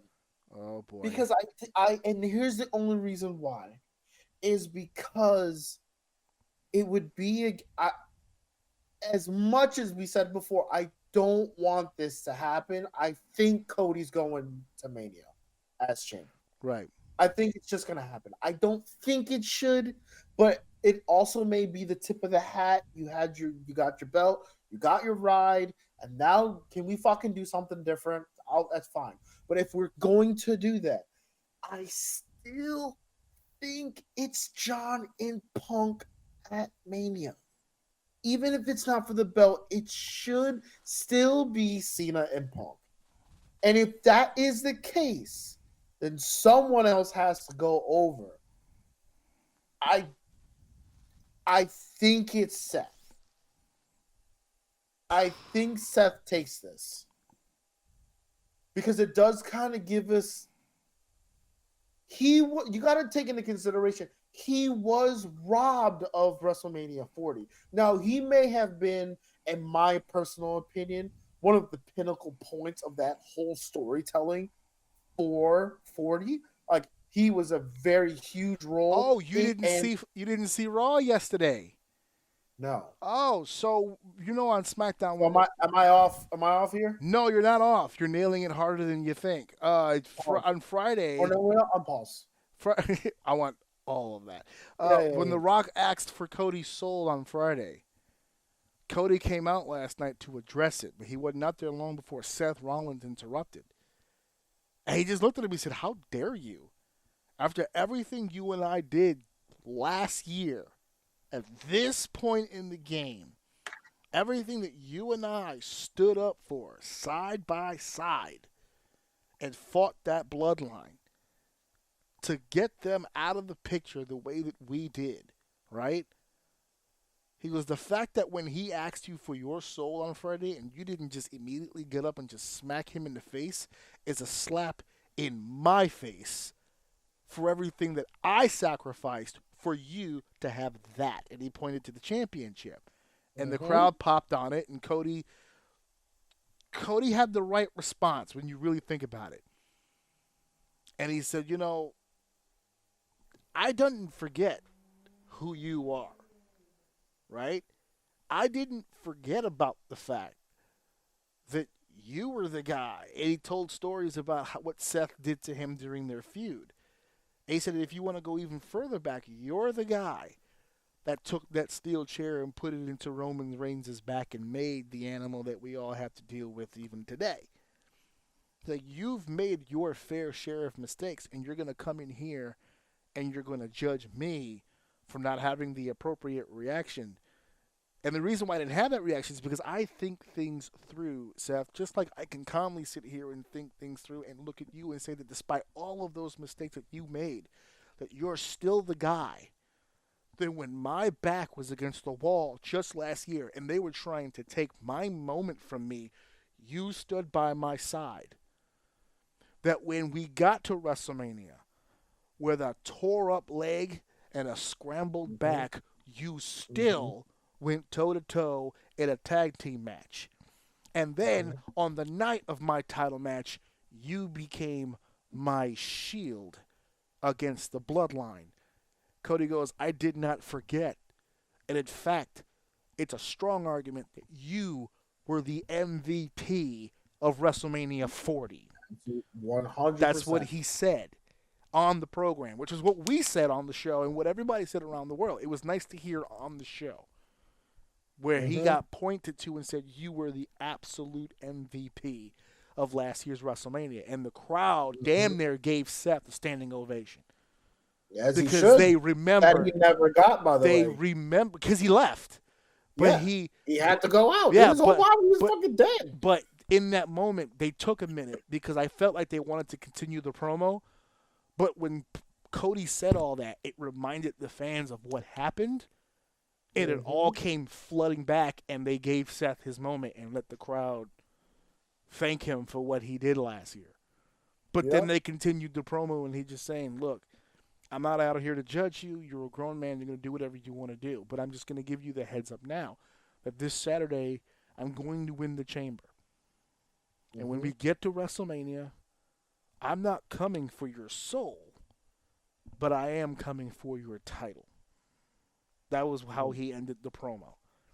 Another home run from Seth Rollins, but I just don't.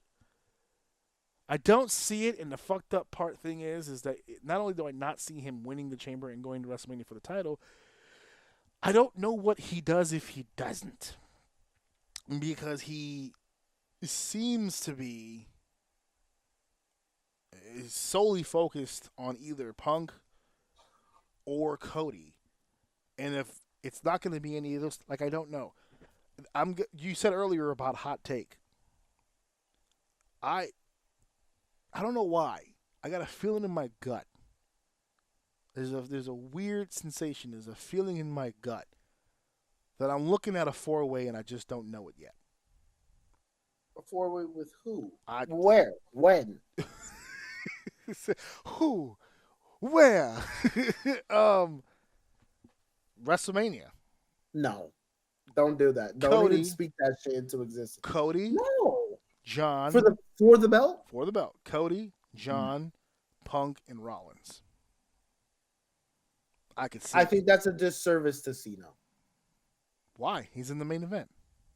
No. And it's not his first multi-man main event at WrestleMania. He's been in one. But this is his last Mania. dude. And a 4-man would be fucking stupid. I would be insulted for him. But you're I'm not saying you're wrong because they do this dumb shit. Yeah, but you're saying that you want Cena Punk, title or no title. It doesn't matter. It doesn't matter. Okay, but if it, granted, I'll give you that. It doesn't matter. It's going to be a dope match regardless. But if it's not for the title, it's not going to be the main event. It doesn't. I don't think it needs to be. Right, but if we're trying to, what are you trying to say about John? Should he be in the main event or just a one-on-one match? I've never mentioned the main event. So now, you're saying just a for one-on-one title, match? Then it would just naturally would be. But no, I don't think it needs to be main event.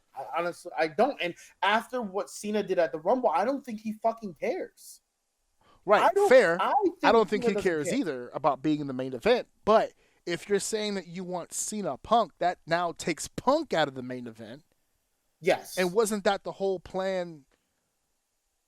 No, see, I don't know. I don't know about that. Granted, I would love, obviously, to see a Punk Cena match. But why'd you stop? What's the plan? I've been under the impression, just the way that all of the stories seem to be coming together, that we're gonna find a way to get Punk into this main event. He had the strong showing at the Rumble. He's got a nice little bit of momentum going into this chamber. He still has the favor from Paul Heyman. I don't know how that manifests itself, but he's got that. They built that for a reason. I just don't know what it is yet. All the chips since November has been lined up for this guy to find himself to one of those fucking main events. I was under the impression that they would give him a throwaway, like something like Gunther, and they would save Cody for somebody else that they had a plan for. But when Gunther now has Jay, the only other recourse is Cody, and Cody can't fight everybody. Rock's not going to wrestle him. Roman's out. He's not going to be in any match at WrestleMania at all whatsoever. That opens the door of possibility. If you take Punk out of the main event, you're still, in my opinion, you'll still get a great match out of him regardless, especially if it's John, right? Because those guys they're not the same men they used to be 12 years ago, but at the same time, they're professionals. They got great chemistry. It wouldn't be much of an issue. John was able to get 60,000 people on their feet with Jey Uso. He can do it with CM Punk.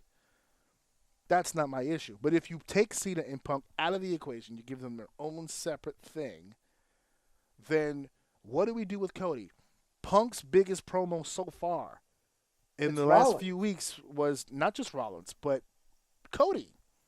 At the end of that Raw, when the two of them were going back and forth, when they were teasing the idea of Cody coming off the rails. You've been champion for so long, it's starting to get to you. I would know. I had the same run as you. I would know. So they built it, and when you walked away from that Raw, you said, damn, I'd love to see Punk and Cody. But then we've seen Punk and Rollins talking to each other, and not only talking to each other, but since the Rumble, they can't seem to be in the same space without taking a swing at one another. Cody just had his deal with Rollins last night. So Punk and Cody have talked. Punk and Rollins have talked. Rollins and Cody have talked. The only other person not involved in any of the equation is Cena, but Cena could easily patch that in between now and in April, especially if he wins the chamber. He doesn't have to win to be involved in that, but if he did, it's almost a lock that he would be a part of it. How do you get the four of them into their own separate shit? If you're putting Cena and Punk together, okay, granted, cool. So by default, you're telling me now that it's got to be Rollins and Cody. You're leaning towards that. I have a feeling that Seth's payout for last year is coming to fruition, and that's why he's been coming back piece by piece and coming back match very sparse here and there and having matches because he's trying to keep warm and practice. But to be honest with you, I think they're protecting him and they're keeping him healthy for the big payout that I think he should have had at WrestleMania 40, which ended up great for him. But like, I would love to see a world where Cody went Mania to Mania, and we're kind of at the point now where we're done for the most part doing favors. It's not really far-fetched for Rollins to get the belt, the big one. Uh-huh. And then throughout that year, let's start playing with the idea of Cody going heel and beating him and taking the belt back and like kind of having it back and forth. Which is the next thing that we didn't talk about, which is The Right. Rock getting into Cody's business on Friday, stating that he not only wants he wants Cody to be his champion, he wants his soul. Mm-hmm. He wants him to work directly under the final boss. You're not just going to be any champion, you'll be my champion. Does anybody else remember the last corporate champion that we had? Wasn't it The Rock? It was The Rock. He knows a from little what I something about working underneath the final boss.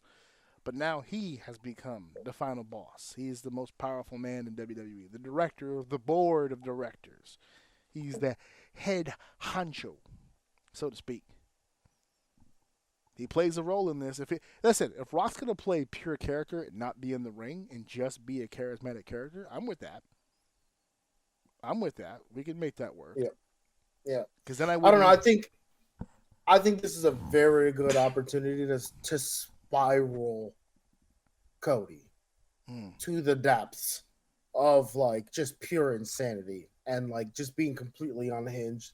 And I think a big part of that is probably making a deal, falling short, losing to whoever wins this, and keeps him in that championship conversation, right, with an option of still winning, like winning it back, with him really giving us something. Because again, we were going to talk about this later, but just a spoiler is I don't really think he's giving what he should have been, and it's kind of coming into fruition. When we had the original conversation, well, what does he do next when he's not having the promo with Roman, and like The Rock and all that stuff that was happening? What happens? We can have a deeper conversation in that, but I think this is a good way to literally, unironically, kind of come back to the Austin thing where it's like, should he stay face or should he go heel? And I really think a heel turn for him will do him phenomenally. But look what it did for Roman. There's a case to be made now where putting Rollins back on face is important to me. If your argument earlier about Steve Austin is that bubble was going to pop regardless if he was face or heel, I guess one of the best examples of your point was Roman, because they pushed him as hard as they could as a baby, and it wasn't until he turned heel where he got the traction that he wanted. Mm-hmm. So there are situations like John where they stuck to their guns and it was probably for the better, and then there was a situation where they did allow the change and it worked for the better. So I guess there's many factors involved in making that decision. It's a moving target.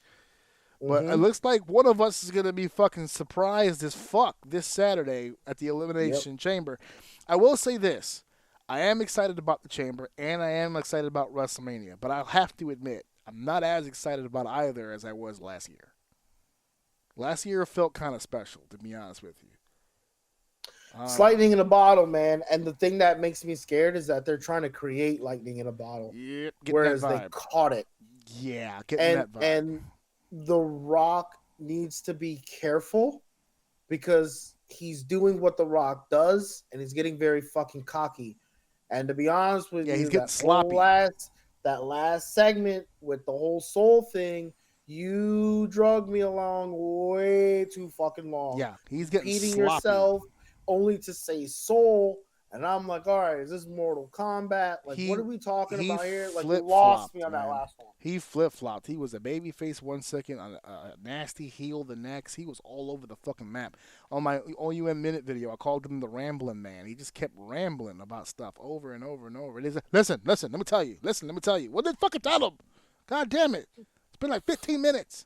Bro, I swear to God, I got up, got food, came back, and I didn't miss anything. Jesus fucking... And Cody wishes he could have taken a break during that whole shit. So they caught lightning in a bottle at his expense, and I don't think he likes it. So now he's trying to come back and create it, and it's getting weird. So let's see what happens. But I'm with you. They're on the road. They need to let this just unfold on its own. Let's not try to fucking force anything. The shit's starting to get a little weird. Starting to get a little weird. All right, that is the Elimination Chamber PLE for this Saturday. Next week, we're coming in hot. We're going to be talking about, obviously, what went down at the PLE, what went down on Raw. We're going to be talking about the next 2 episodes, which is episode 3 and 4 of Game Changers. That and much, much more. We will talk to you guys next week. Thank you for listening. Thank you for downloading. Thank you for sharing. And, of course, thank you guys for enjoying episode 296. Mic drop. Wait a minute. This is too much. Cooking it like a pro. Wrap it up, everybody. Show's over.